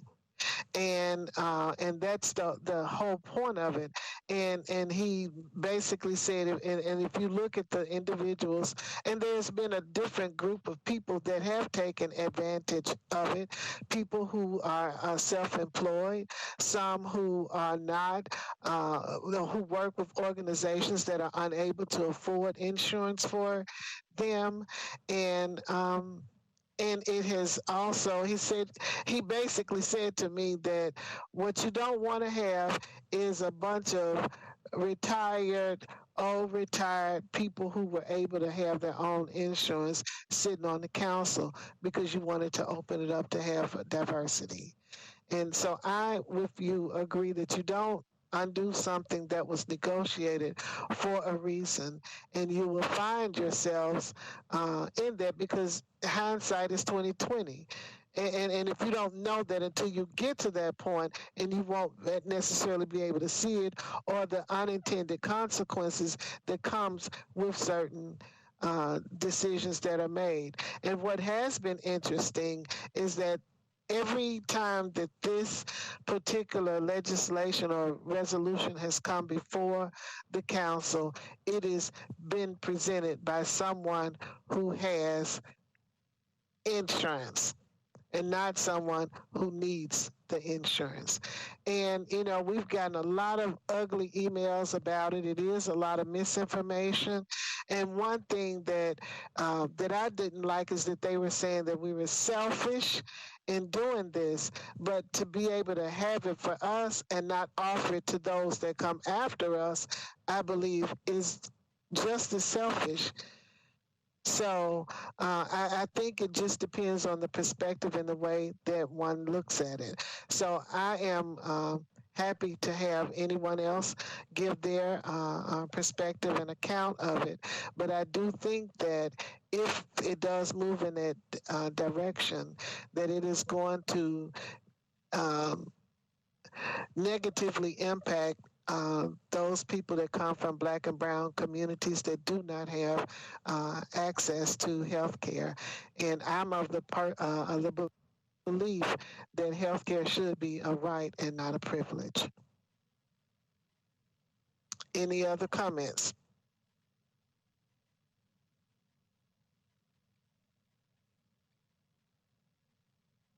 Are we voting as a caucus on that legislation? Again, I leave that up to the caucus to make that determination. Councilmember Toombs? Madam Chair, wasn't that bill amended to keep the insurance in place, but to flip the, I guess, the contribution rate? So currently, Metro pays the 75%, former council member pays the 25%, as we do right now. And so the amendment is to flip that, so that the former council member would pay 75% and Metro pay 25%. Yes, it was an amendment that did come. There was an amendment on there, but again, it still puts a burden on someone who does not have an income to support, because the insurance is not cheap. It's not cheap. It's absolutely not cheap, but I bring that up to see what's the feeling in the caucus as far as if the bill as amended says, 75-25, is there a sentiment in the caucus to, I hate to say compromise, but compromise with that split? So either a 60-40 or a 50-50. Well, I think that they're making the issue about money, and there's so many ways that that the city that money is not being accounted for.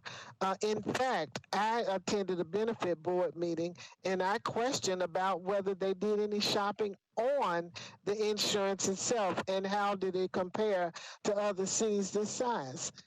And they didn't know. They couldn't tell me. So it could very well be that the money that they're talking about saving by taking this benefit away from the council, that they may save it by doing a better job in shopping for other insurance. So it all depends. We do have some others in the queue. Did you have? Did you just want to put that out there for us? I'm just putting that out there for a discussion. Okay, Councilmember Porterfield. Thank you so much, Madam Chair. I'm really concerned about the insurance for the fact that, I agree, we want to keep the diversity on council. One thing that I have always appreciated about Metro Council from the initial council when the city and the county joined, the very first council we had diversity with regards to, we had African Americans on the council, we had Caucasians on the council. So there was that ethnicity, there was some diversity there. I think it's important that we also maintain the socioeconomic diversity. And I agree with your sentiments that, I don't want a council that's made up of independently wealthy people. And I think that it's important that we have representation from working class families. As it stands, as I believe Councilwoman Toombs may have mentioned, we're paying 25%, Metro's paying 75%. I believe if that flips and we're paying 75%, that healthcare then becomes unattainable for some of our working families. If we're talking about, this past the time that they're on council, and I did some calculations to just see what that would be. And if an employee, if a council member is paying just for themselves, that would turn out to be $250 per pay period or every 2 weeks. If they're paying for their family, that's $700. And I don't know that working class families are able to afford that. So I can't support that 75-25 flip. Councilwoman Toombs did mention if we would be open to possibly the council member paying 40% and Metro paying 60%, or a 50-50 split. I would hesitantly support those, but I would support them.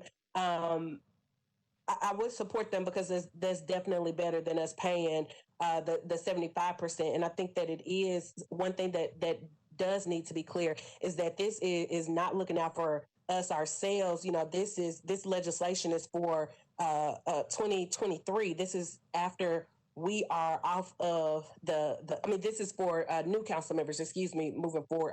I'm sorry, I believe it's 2027, but it's for the newer, the council members that haven't been elected yet is what I'm trying to say, the future council members. So this isn't something that's going to necessarily impact us as a council. So this isn't a selfish thing that we're looking at for our own benefit. This is looking down the road and making sure that there are opportunities to keep the diversity on council moving forward. So to more directly answer Councilwoman Toombs' question, I can support a 40-60 split or a 50-50 split. I can support that.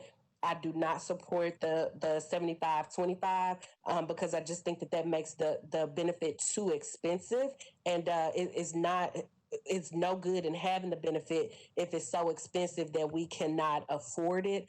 I do think that this legislation has been very much misrepresented. We're getting emails from people saying, it's not fair that you get free health care. It's not free. We're paying for it. We're getting emails that say, nowhere do you get health insurance after a year. It's not after a year. It's after 8 years. So I do think that it has been intentionally misrepresented to paint us in a negative light. So I think it's, part of this is having to make sure that we're getting the correct information out in front of the constituency so people will know what we're actually dealing with. The last point I want to make is my last concern about this legislation is, we don't have any benefits as council members. Like, the healthcare is the only benefit that we get.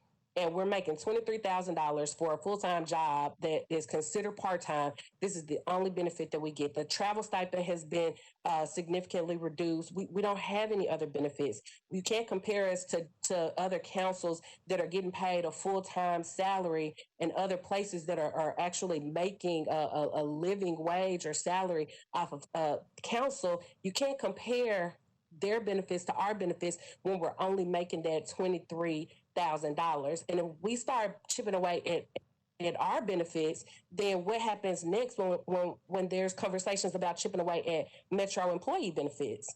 And that's not, people sacrifice to work for this city. People can make more money in the private sector, but they choose to work for the city because they love the city and they love their community. So when you start taking away our benefits, then what's the next conversation? Are we going to start talking about taking it away from teachers and firefighters and public works? I don't think anybody wants that. So I have a real hard time supporting anything that's taking benefits away from the people that are serving the community. But I will vote for a compromise, Councilwoman Toombs, if that is on the table. I will vote for that. But we've got to keep it affordable for families to be able to afford this, or else it's no good to have the benefit. Thank you, Madam Chair, for giving me the opportunity to speak. Absolutely. I think that was excellent comments. And I just would like to say that for my husband works for Metro, and I have the insurance because it's cheaper for me to carry a single and he carries single than it was for us to be on a family. So you are absolutely right in terms of the affordability of it, and it is very concerning. Councilwoman Virtue. Thank you, Madam Chair. No, I'm not compromising on it because we've debated this 3-4 times already. So I'll share Councilman Bettany's story. Without how the insurance is, if it were, let's just say the flip that we're proposing now, if it was flipped 75-25, he wouldn't have been able to have insurance. It took him 2 years to get a job off of council. That's the other part that we're missing. For minorities, when you come off council, you're 8 years behind your professional peers. So you're not as marketable as what many think you should be. It took Bettany 2 years to get a job. I'll use another example. Karen Johnson. It took her a year to get a job. And although he didn't receive the benefit, and everybody have their theories regarding it, it took Ludi Wallace almost 40 years to get a job. So to Councilwoman Porterfield's point, we have to acknowledge the disparity in the economics of it and the employability for minorities in this city. And it's not getting easier for minorities to be employed in this city because, one, our numbers are diminishing as more white people move here and we are displaced and moved out. So I wouldn't be open to any type of compromise because this isn't about saving the city money, because that's not how this insurance benefit works. You pay into a pool. So how you reduce your costs for insurance is you get healthier people in your pool. That's how you reduce your costs. My state insurance is cheaper now because the state implemented some things, which has been proposed for Metro, which they haven't adopted because they don't want to adopt Nashville General Hospital as the city's hospital, but that's a whole nother conversation. As a state employee, they implemented some various things for us to do to make sure that we go through like these health checks, wellness checks, and assessments and so forth, where your health is really monitored. So we end up with a healthier pool of people that's being insured. What that means to the insurance company is that you can negotiate your premiums better. So this ain't even a nickel and dime approach. This is a penny and nickel approach for a $2 billion budget, where this is really just about ideologies and a select few that won't admit, but we know what it is. They feel certain people shouldn't have the benefit. I mean, that's really what it boils down to at the end of the day. I mean, I know we're all smart enough to know that this ain't about $800,000, especially for those that's making the case already have the benefit. It's not about the money. That's my 2 cents. Thank you. And I just want to say, since you mentioned Councilman Ludi Wallace, even though he's been off the council, he has mentored every group of council members that succeeded him.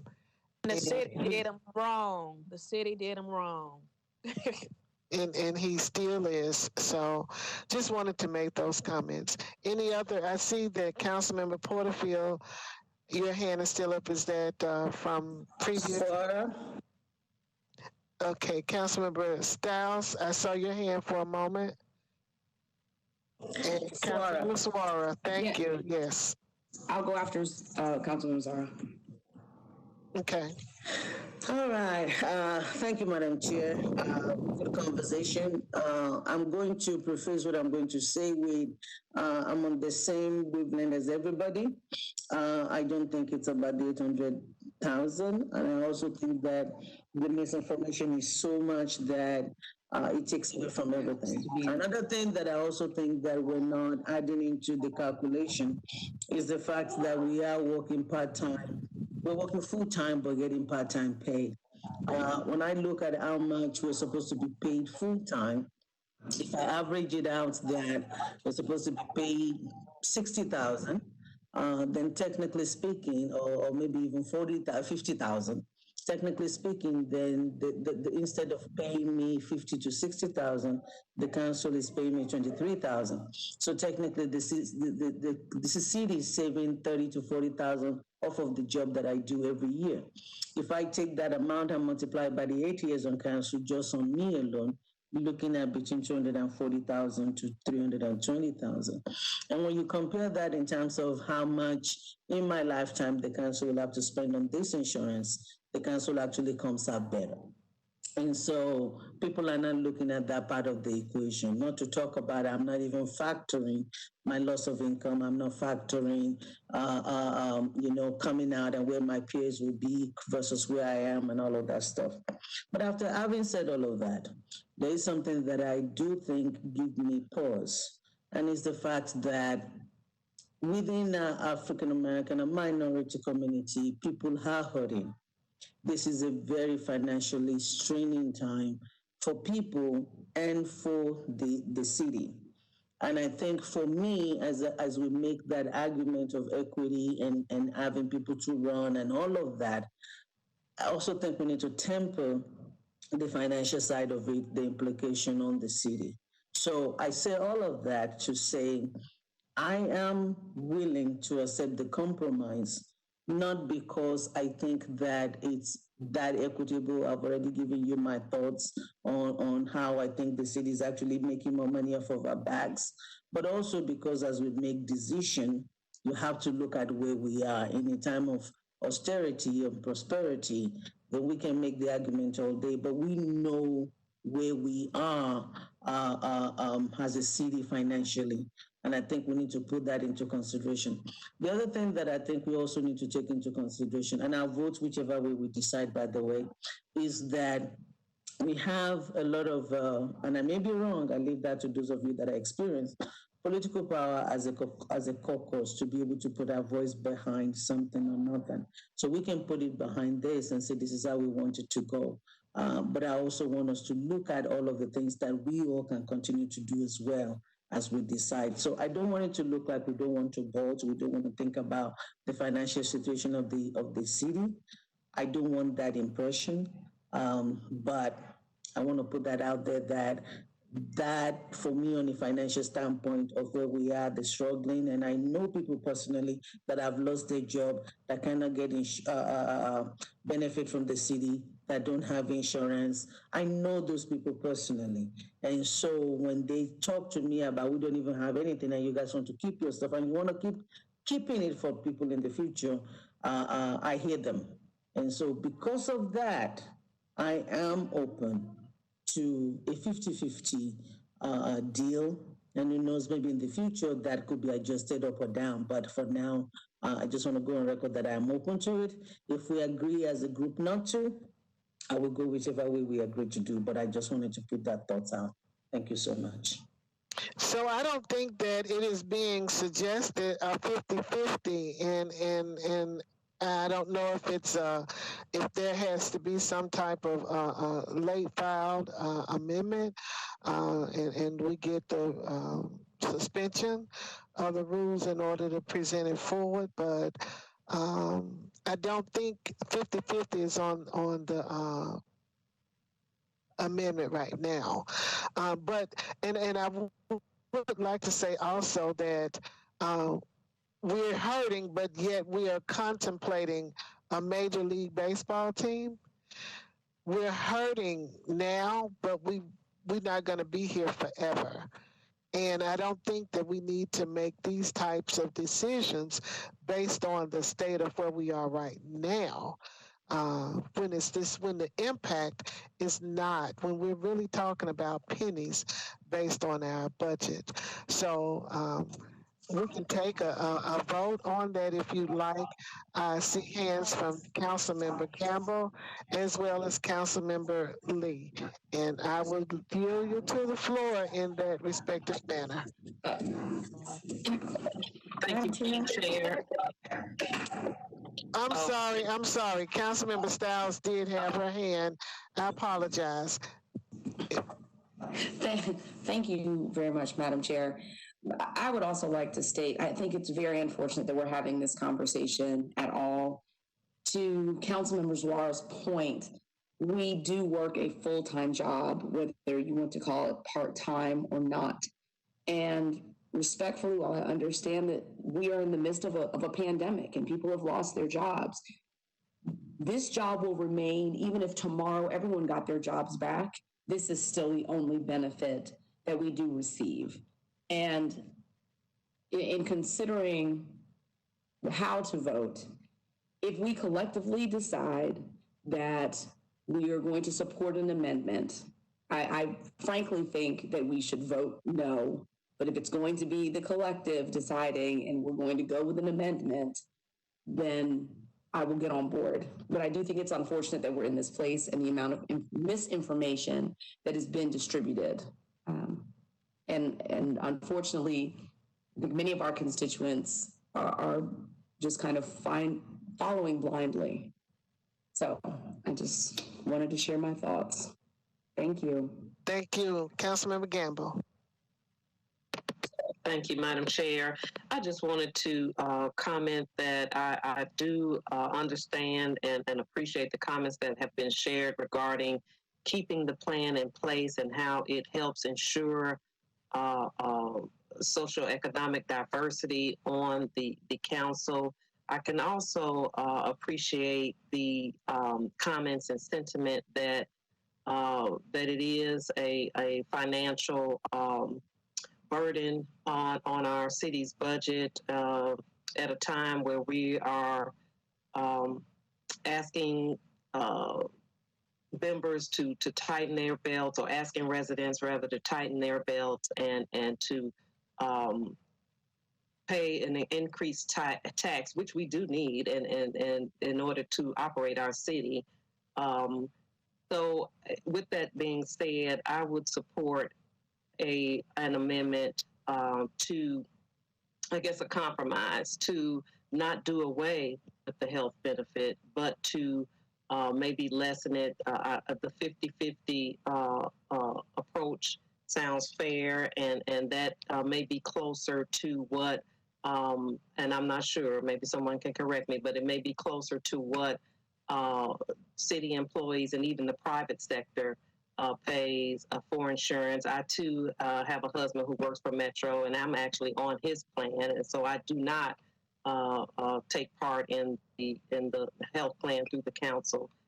But I do understand and appreciate the benefit that it is for people who need it and should receive it.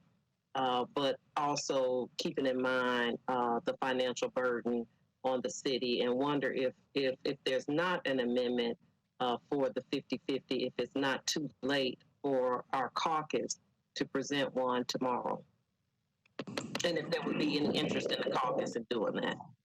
Okay, thank you very much. And let me say this, that, we've had a lot of people talk about the citizens. We all are citizens as well. So don't forget, we're not exempt for this. We're paying our taxes, and we're paying into all of this as well. So, Councilmember Lee.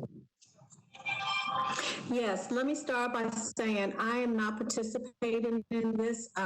I'm doing my insurance through my work, so this is not something that I'm fighting for personally, but I will say as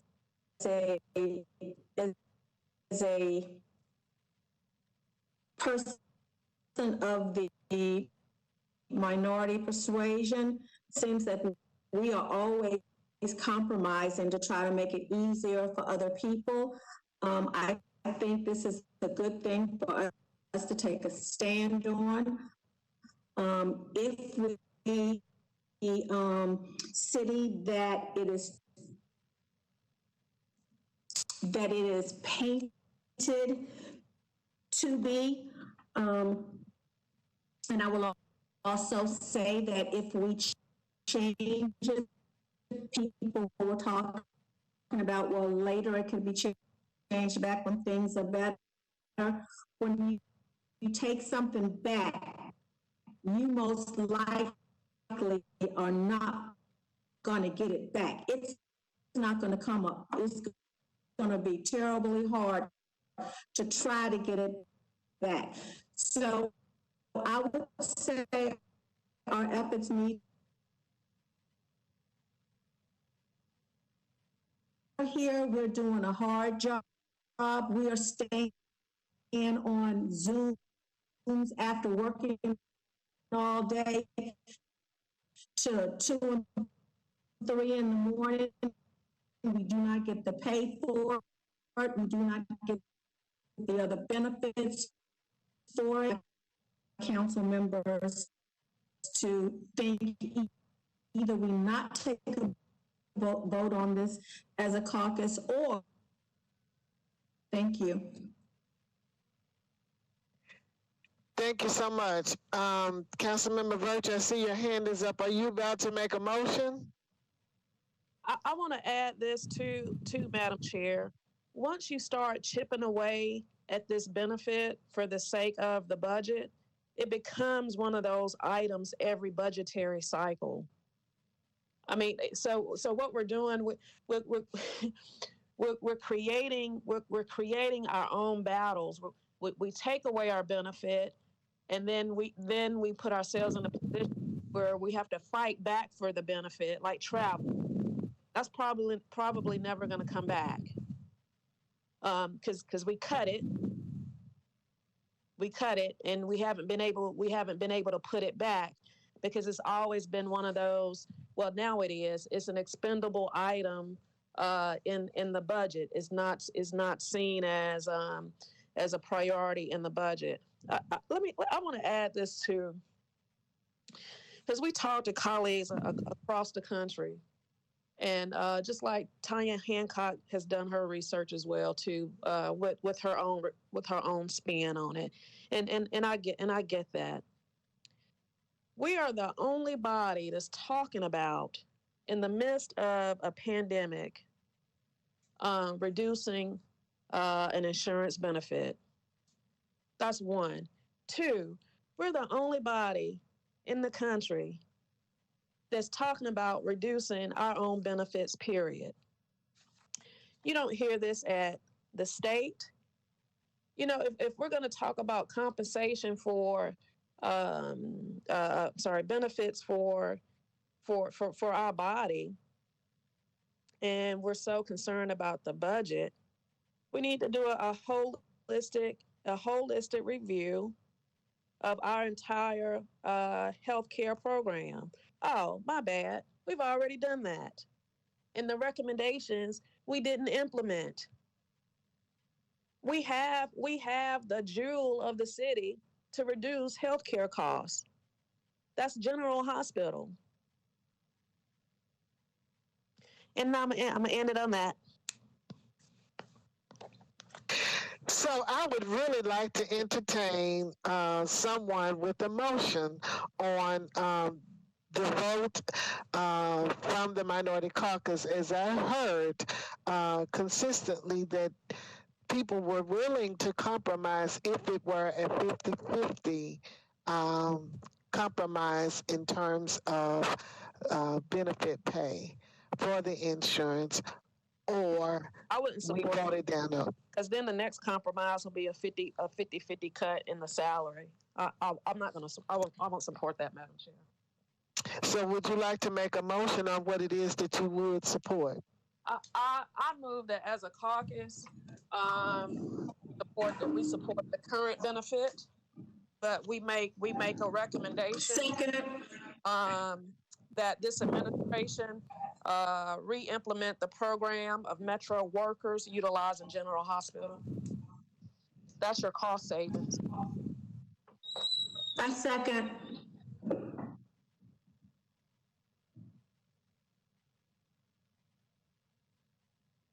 Legislation as is presented, and it's been seconded. Is there any discussion, more discussion about it? Councilmember Porterfield.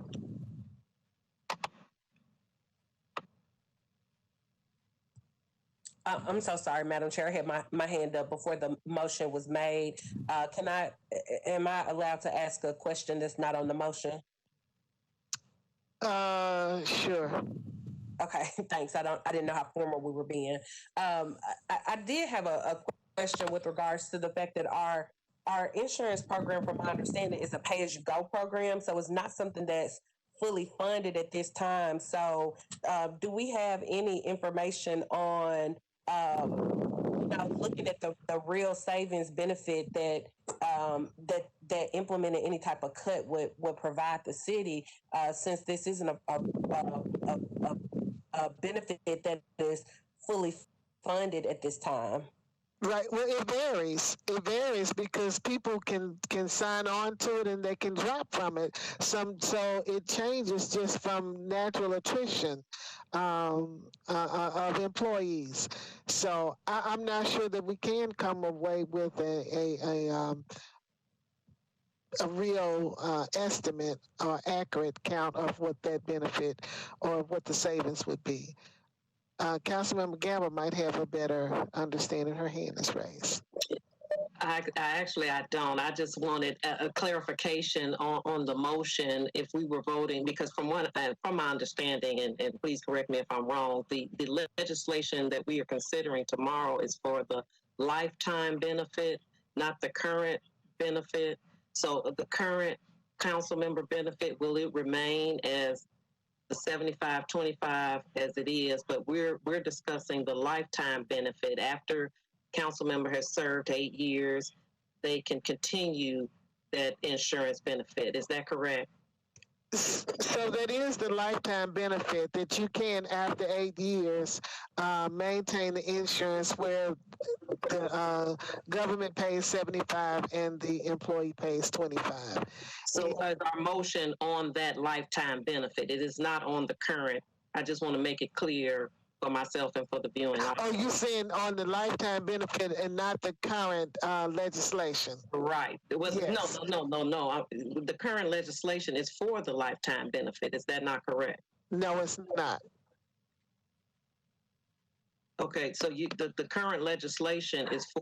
They're saying they want to dismantle the lifetime benefit that council members have right now. Right. Okay, yeah, so we're on the same page. Yeah, that's what I'm saying. I'm just making sure, just clarifying that the legislation that's being discussed for this motion is the legislation for the lifetime benefit. So that is for council members who serve more than 8 years. After they leave, we are saying that we're discussing that legislation. I just want to make sure that it was clear that we're not talking about current insurance. The current insurance plan, just like the current compensation for council members, remains the same. It's the lifetime benefit that we're discussing and that the legislation has put forth. Yes. All right, thank you. And just by the way, Chattanooga has their employees vested after 4 years. And also, I think your hair is really cute, Councilmember Gamble. Councilmember Lee. See. We do have I know we got a motion on the floor. Is your hand still up, Councilmember Lee?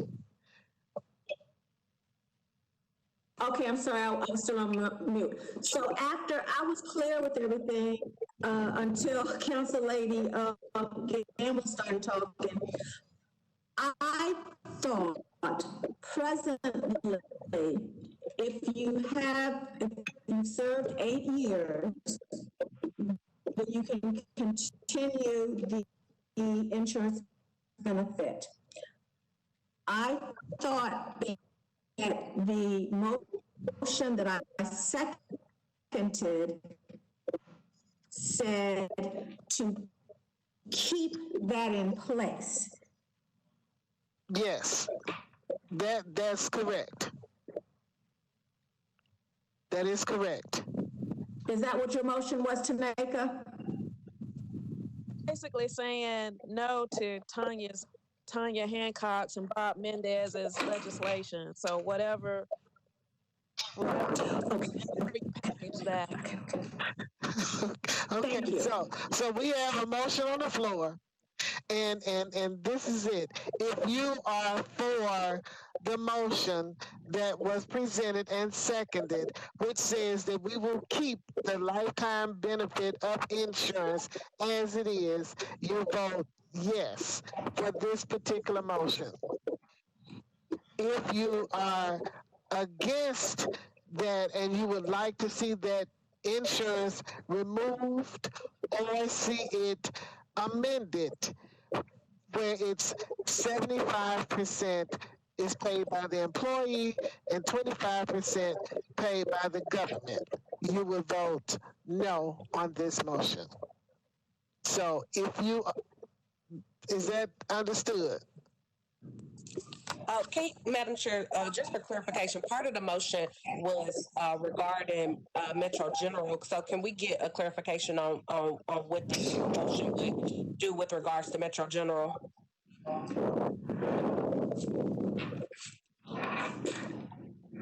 Okay. Councilmember Virtue, were you speaking of anything specific about Nashville General or Metro General? Yes, ma'am. You know, the program that we currently already have where Metro employees can utilize General Hospital. It's an incentive base, and they don't pay or deduction, and it saves the city millions if Metro employees use it. Right, as a tier 2, and they not, yeah. Right. And you can go there for non-acute services. Yeah. Right. So part of that amendment would be to recommend heavily promoting that incentive-based benefit to Metro employees.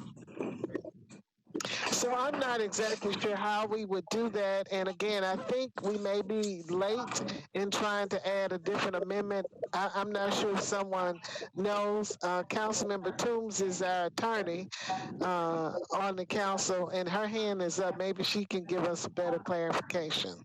That don't have to be on on our vote. I'm just saying, like, if we're saying keep it as is, if you're trying to save millions and billions of dollars, that's how you do it. Right. Thank you. Councilmember Toombs. Thank you, Madam Chair. I just wanted to clarify the motion on the floor is that we keep the lifetime benefit as it is with the 25-75 split where the former council members paying 25% of the premium. I think that if you vote no on this motion, it's not saying that you're okay with the 75-25 split. There's a lot of discussion about a 50-50 compromise. And so there may be members in the caucus that are okay with that 50-50 compromise. So I just wanted to clarify that voting no on this motion does not mean that you're okay with the lifetime benefit and flipping the contribution rate so that the former CM is paying 75%. I don't think anybody, just judging from the conversation, I didn't get that anybody was for that, but there were some caucus members who were okay with a compromise of 50-50. That's correct, but the thing of it is that we don't have an amendment that offers the 50-50. So we have to vote on what it is that we have right now. And until we get the 50-50, and I don't know if it's too late for us to be able to file an amendment, that would have to come, I guess, I don't think Mr. Cooper is on the call, or if we have anyone from legal that can assist in that. Would you happen to know, Rosie? It's going to be hard for us to put an amendment together early, but it would have to go to the rules committee and ask for suspension of the rules. And I think it's 2 sections or whatever. I'm not remember what the rules say that you can't offer it at all. So I really think you're probably sort of a slippery slope because it could go either way. It's late notice. So without having that amendment available to us, that's the reason why I presented that we would have to vote this up or down in terms of how we're going to vote as a caucus.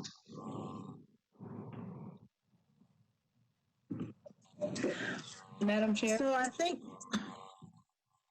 there's some options available. If we were to decide we wanted to do the 50-50 compromise, we could move for a deferral on the bill so that we could put an amendment on it. And there's been so much conversation about rumblings about this bill. I wouldn't be surprised if there is an amendment on the bill for some type of different contribution rate. I know that Councilmember O'Connell had done an amendment that changed the date for the 2027.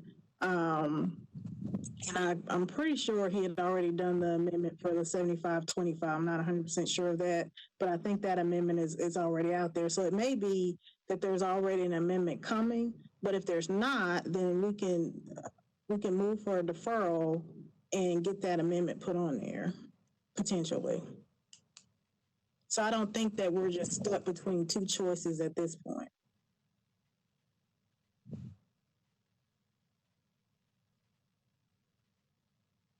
Well, I guess what I was trying to do is come away with a position that the caucus was taking in regards to it. And if tomorrow we are presented with the possibility of a deferral, or if one of us call for a deferral and that passes, then we can entertain the 50-50. But without that, I think we have to go with how we're going to go in there with it as it is now. Does that make sense? No, I hear what you're saying. I'm just saying that there are different options out there, that we don't just have to stick with the bill as written, because there are a couple of different tools that we can use to amend it. I understand what you're saying. Right, but for the sake of tonight, we make this determination, and if we will deal with that once we get to it. Madam Chair, if I may. Yes. I want to say that we don't want to deal with what we don't know, like you're saying, we can vote on the 75-25 and take a stand on whether we support that or not.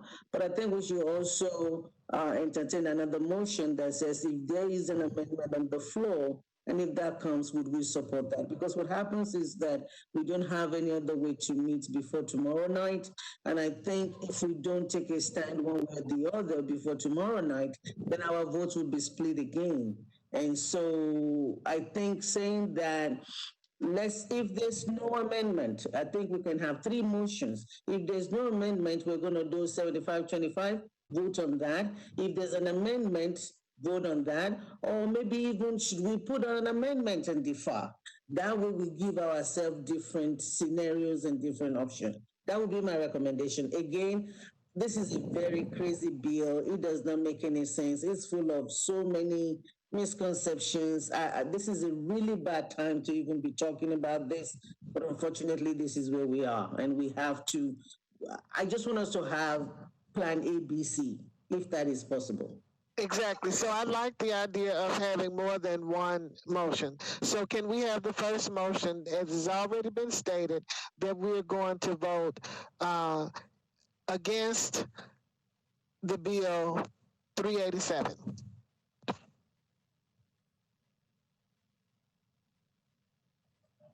Those that are, so Councilmember Toombs, you still have your hand up. So if anyone is voting in support of 387, please raise your hand.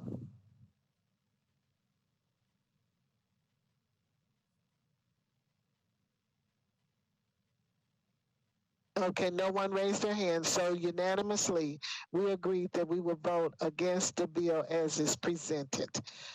Now, will someone make Councilmember Sepulveda? Madam Chair, I want to be marked as abstaining from that one. Okay, thank you. Anyone else? Okay, so now will someone make a motion that if the amendment is made for a 50-50 compromise, that we would vote in favor of that, or we would vote now, we take a vote on how we want to vote on that. Madam Chair, I'll make that motion. Okay. Councilmember Styles. Okay, it's been properly moved and seconded that we will vote in favor of a 50-50 compromise amendment if presented. Councilman Taylor. Thank you. I know we've been discussing, and I have not looked at the numbers. Do we have a projection of what those numbers would look like? I know we know what 75-25 would look like. What does 50-50? Has anyone had a chance to have those projections for a 50-50 split? Yeah, I think that's what Councilmember Porterfield talked about when she said about $250. I have it. I have what the former council member would pay. Councilman Taylor, I don't have what that would look like with regards to the city, but for an individual council member who served, they would pay the minimum. Using the rates that we have now will be $166 every 2 weeks. That would be the minimum for an employee-only plan. A family plan would go up to maximum $462 every 2 weeks. So that is dependent upon, which plan it is that they're choosing. So the least yearly would be $4,316, and the maximum, if there was a family plan, yearly $12,012. Thank you, Councilmember Porterfield. Yeah, one of the things that I would like to look for in this is, I believe, so the emails that I think we all have received are for savings to the city. And I'm trying to find how this legislation saves the city. We're having, news just broke today in regards to a referendum where we won't be able to raise taxes but 2%. And so I'm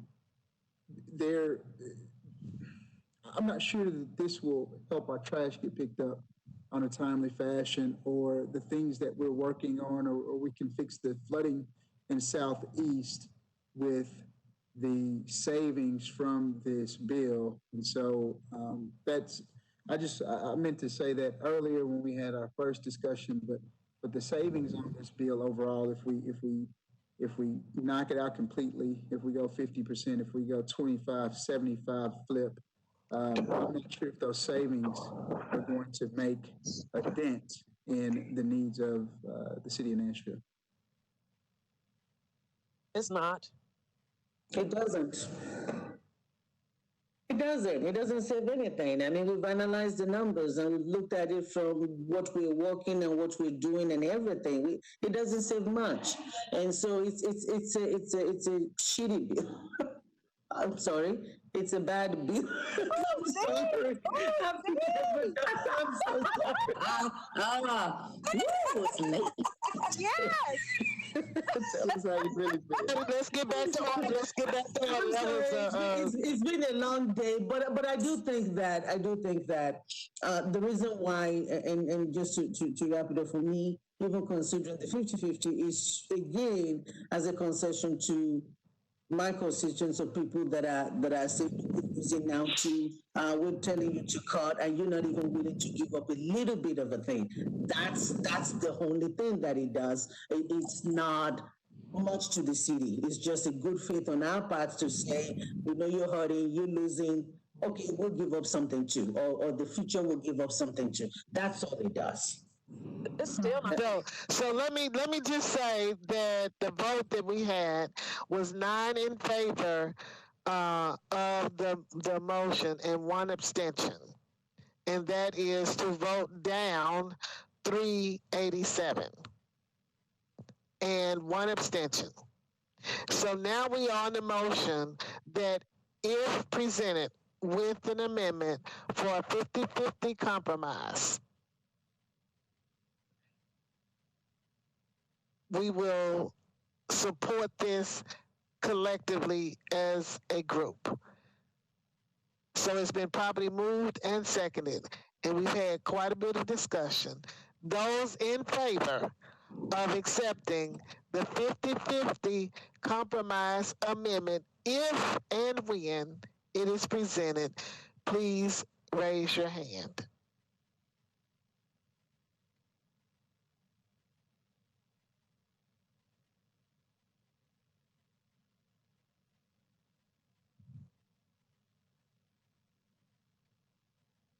So we have 1, 2, 3, 4, 5, 6 in favor, which means that we have 4 against. So the motion carries.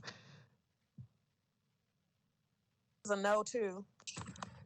Well, we had 4 no's and 6 in favor. So, Madam Chair, if I may ask a really quick question here, when it's a situation like this, I mean, I just think this is so important, and everybody has really strong opinions on this. If it breaks down to the 50-50 split, and 60% of the caucus is saying they're willing to do the compromise, 40% is saying that they're not willing to do the compromise. In a case like this, if it comes to the 50-50 split, do we still want to vote as a block, or do we honor that 4 people don't feel comfortable supporting the 50-50 split? I would like clarification on that, because I think it's important to honor those voices. And I mean, I'm begrudgingly supporting the 50-50 split, but it is very hard for me. And I know that everybody's not in favor of it. Well, my intent was for us to go down that we were going to vote collectively. I think it's very important for us to show unity in our actions, and regardless of when we vote together, and not in every case will we see how critical or how it can be a decision maker or a game changer, but in some instances we will. So I think that it sends a message, and I think it will also help build the credibility of the caucus. And right now, with us, I don't think we've had one bill that we voted on when there's been division throughout the council that the caucus has made a 100% vote on. And I think we need to change that. Councilmember Taylor. So I just want to add, thank you, Chair. We had a 9-0-1 vote, a 6-4 vote. I was a 4, and but if a 50-50 comes up, I'm going to vote with the approval of the caucus. And I think, again, I think this is exciting tonight. This is a great way to discuss these. Sometimes we don't get the opportunity to do so. And a lot of times we, legally we can't discuss this information. And so this, we're a year in, but yet I'm still very, very new to this. This was a great opportunity for us to have a true conversation as a body, to make a movement in what we stand for. Again, I was a 4, I was a no, but if presented with a 50-50 tomorrow, I definitely will vote with the body of the caucus. Thank you. Councilmember Virtue. I would be a no for the 50-50 because again, it's not yielding anything. I think if we're going to talk about benefits, and if we're going to say we're going to be the body in leading as it relates to the benefits for council members, then it has to be other options on the table versus just life insurance. And if we're going to vote, as a block, we need to defer it and come up with our own proposal that we think would be adequate, where we're not making it more difficult for people to come behind us and serve. If we're going to reduce the life insurance, we need to have an option where serve can have access to the pension. So, Councilmember Virtue, I appreciate that, but that was the purpose of the vote, for us to make the determination if we're going to vote as a collective body. And the vote was 6 in favor and 4 against. So, sorry. Right. I know, really, at the end of the day, for the citizens, they don't want us to have anything. So whether it's 25-75, 50-50, it ends up being the same thing for the public. I mean, for some council members, they'll be able to walk away feeling good, but to the citizen, it's still the same. It's still a benefit that we're getting that they're not getting. So, thank you very much for your comments. The vote was 6 in favor and 4 against. So if it comes up tomorrow, and I'm not sure if it will, and if it is deferred, then that will give us time to come up with something that's more molded towards what it is that we would like for it to be. But based on our vote tonight, we voted in favor of voting against 387, and we voted in favor of a 50-50 split amendment if it's presented. Any questions? Good. So the next discussion was about the chief of police. Madam Chair, if I may, I'm so sorry. Can we maybe schedule another meeting before our October meeting? At this point, we've been on since 6:30. We're 3 hours in. I know our bylaws have us meeting once a month. If there is an appetite from the body, can we look at possibly going to twice a month and limiting our meetings to an hour and a half? Because it's so much important, so many important conversations that we're having. And I know these meetings are just getting so long, and I don't know if we're at our best when we are going into 3 hours, because this police chief conversation is going to be another long conversation. Exactly, and that was one of the reasons why I suggested that we make it separate from this meeting. But this is the reason why we have an agenda and we stick to our agenda, so we would not have this. But I know that we're in unprecedented times right now, because when we came up with an agenda, things were in a much different place. So I understand, and I am for us ending the meeting, because it is 3 hours in and we've got possibly a long day ahead of us tomorrow. And maybe Rosie, and the Titans just kicked off, Madam Chair. And the Titans just kicked off, Madam Chair. I know, and I didn't want to say anything about that. I thought my attire spoke for itself, Brandon, but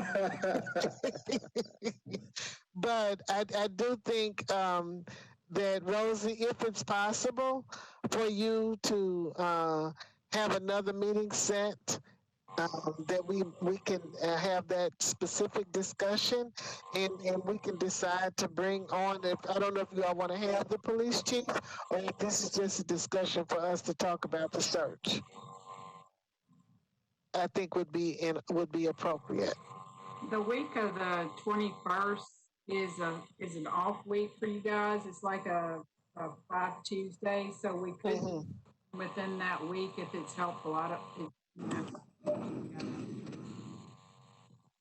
Or the last week of September. Okay. Next, October 6th is our first meeting, and we're going to be meeting at the convention center. Right. We're going to do all of our committees virtual, so I think that's going to affect y'all as far as that's concerned. That might be an option for you guys. Right. The last 2 weeks in September.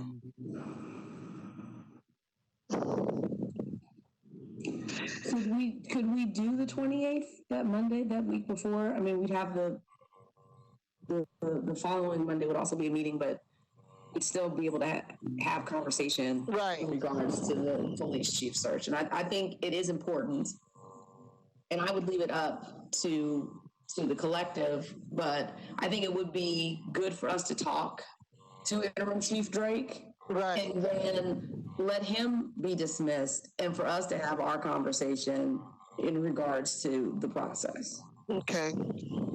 Give me a couple of dates in case, just to see if he's available, because I'm not sure schedule. I can put that in the email to him in the morning, and then give me a couple of options in case the 28th doesn't work for him. So do you all want to do that Monday and Tuesday? Yes, Councilmember Gamble. Before we move on, as far as Chief Drake is concerned, what is the conversation that we're having with Chief Drake as opposed to the search? What I don't want to do is look have the perception that we're talking to him and not talking to other potential candidates. So, I'm just wondering, what are we asking Chief Drake to come and discuss with us? Right. What my request to Rosie was to have him come in and talk about the silence no longer, the 33 allegations. Because that is a minority issue. It's women. I agree. And it's something that we need to take some type of position, even though we have submitted a press release and a letter in response to it, but we cannot be silent. We have to also, right. Councilmember Vercher. Right, thank you very much. Councilmember Vercher. Okay, Councilmember Taylor. I agree with both you, Madam Chair, and Councilmember Gamble. for that main issue in regards to the silence in the police department.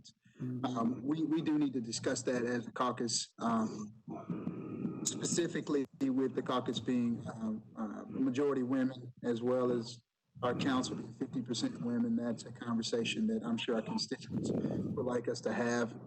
In regards to Councilmember Gamble,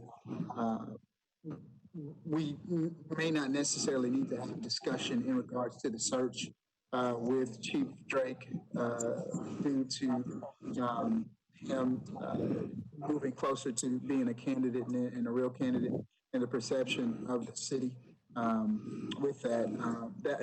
And to be quite honest, I think there's discussion that we need to have as a caucus prior to speaking with anyone in MNPD of how mainly we're going to have our voice heard as a community, and how we're going to be able to get our community members to the table to be able to share their voice.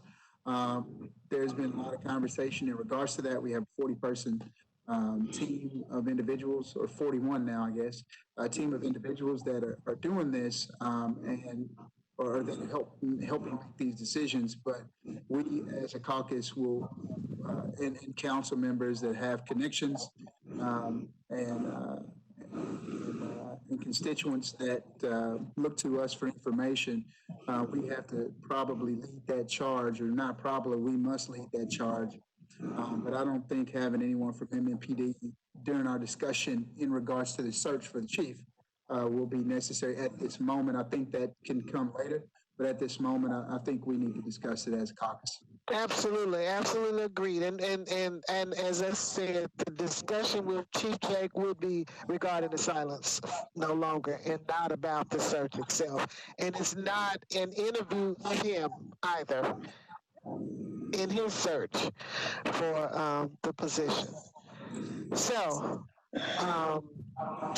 Councilmember Swallow. I know we have to go, so I'm going to keep it brief. With regards to the acting chief, we all got the email that looked like his interview with the vice mayor was a job interview. The silent no longer is a good conversation to have, but are we too late to the conversation? I'm just asking. And does it give the perception that we're giving him an opportunity? Because even with that, when I look at the email that we got, he did not have much to say about it in his interview with Vice Mayor Jim Schuman. And so do we really think there's a lot of conversation? I think we should have that conversation. That there's no doubt about it. But I'm just talking in terms of the timing of it and the recruitment process. It's a question. This is a safe space. This is our conversation. I'm just asking, so it doesn't turn out into a perception of another job interview or another exposure. No, I think that the conversation is going to be specifically about silence no longer. And no, I don't think that it's too late. Until it is some finality on the entire situation, in my opinion, it's never too late.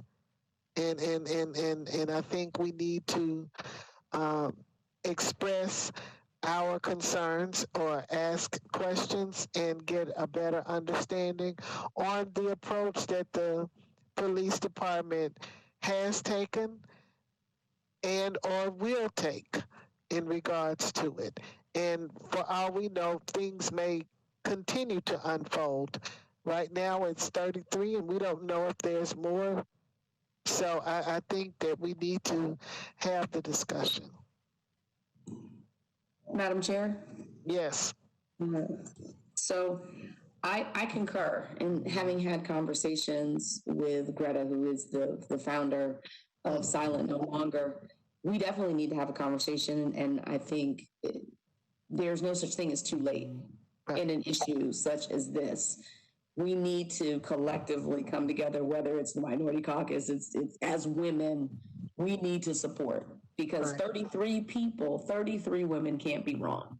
Right. They're not all wrong. And I know that she is wanting to hear from us as council members. Please know on record that I agree. I just wanted to make sure that I'm going to put Councilmember Virtue on this for the viewing audience, that we make it clear our intention for inviting him. That was the purpose of that question, and I do agree that the case of what's happening with these women, we do need to address it. So, but I want us to go on record and clarify that before we bring him on board, so it's not viewed as another mini interview. So thank you. Okay. Councilmember Taylor, your hand is still up. Is that from before? Or you have a question or comment? Okay, thank you. Madam Chair. No problem. So Rosie was asking for some dates. So do we want to tell her Monday and Tuesday? 28th and 29th, I agree. Okay. 28th and 29th, Yes. 6 o'clock or 6:30 or what? Yes. 6 o'clock. And the first one for the chief to come and talk to you guys about the 33 allegations, right? Yeah, that was the October meeting. Oh, that's October? Okay. That's what I had suggested for the October meeting. Okay. So the 28th or 29th is for what? For us to discuss the search of the police chief. Okay. Oh. And now he would not be invited to that meeting. That's going to be just for the caucus. Okay. I got Okay. you. All right. All right. Any other questions, comments?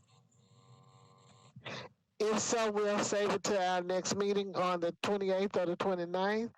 I thank you all for indulging all of the subjects that were presented this evening, and the spirited discussions and thoughtfulness. I think that that it was a productive meeting once again, and thank you all very much for your engagement, and we'll see you tomorrow in committee. Thank you, Madam Chair. Now, go Titans. Thank you.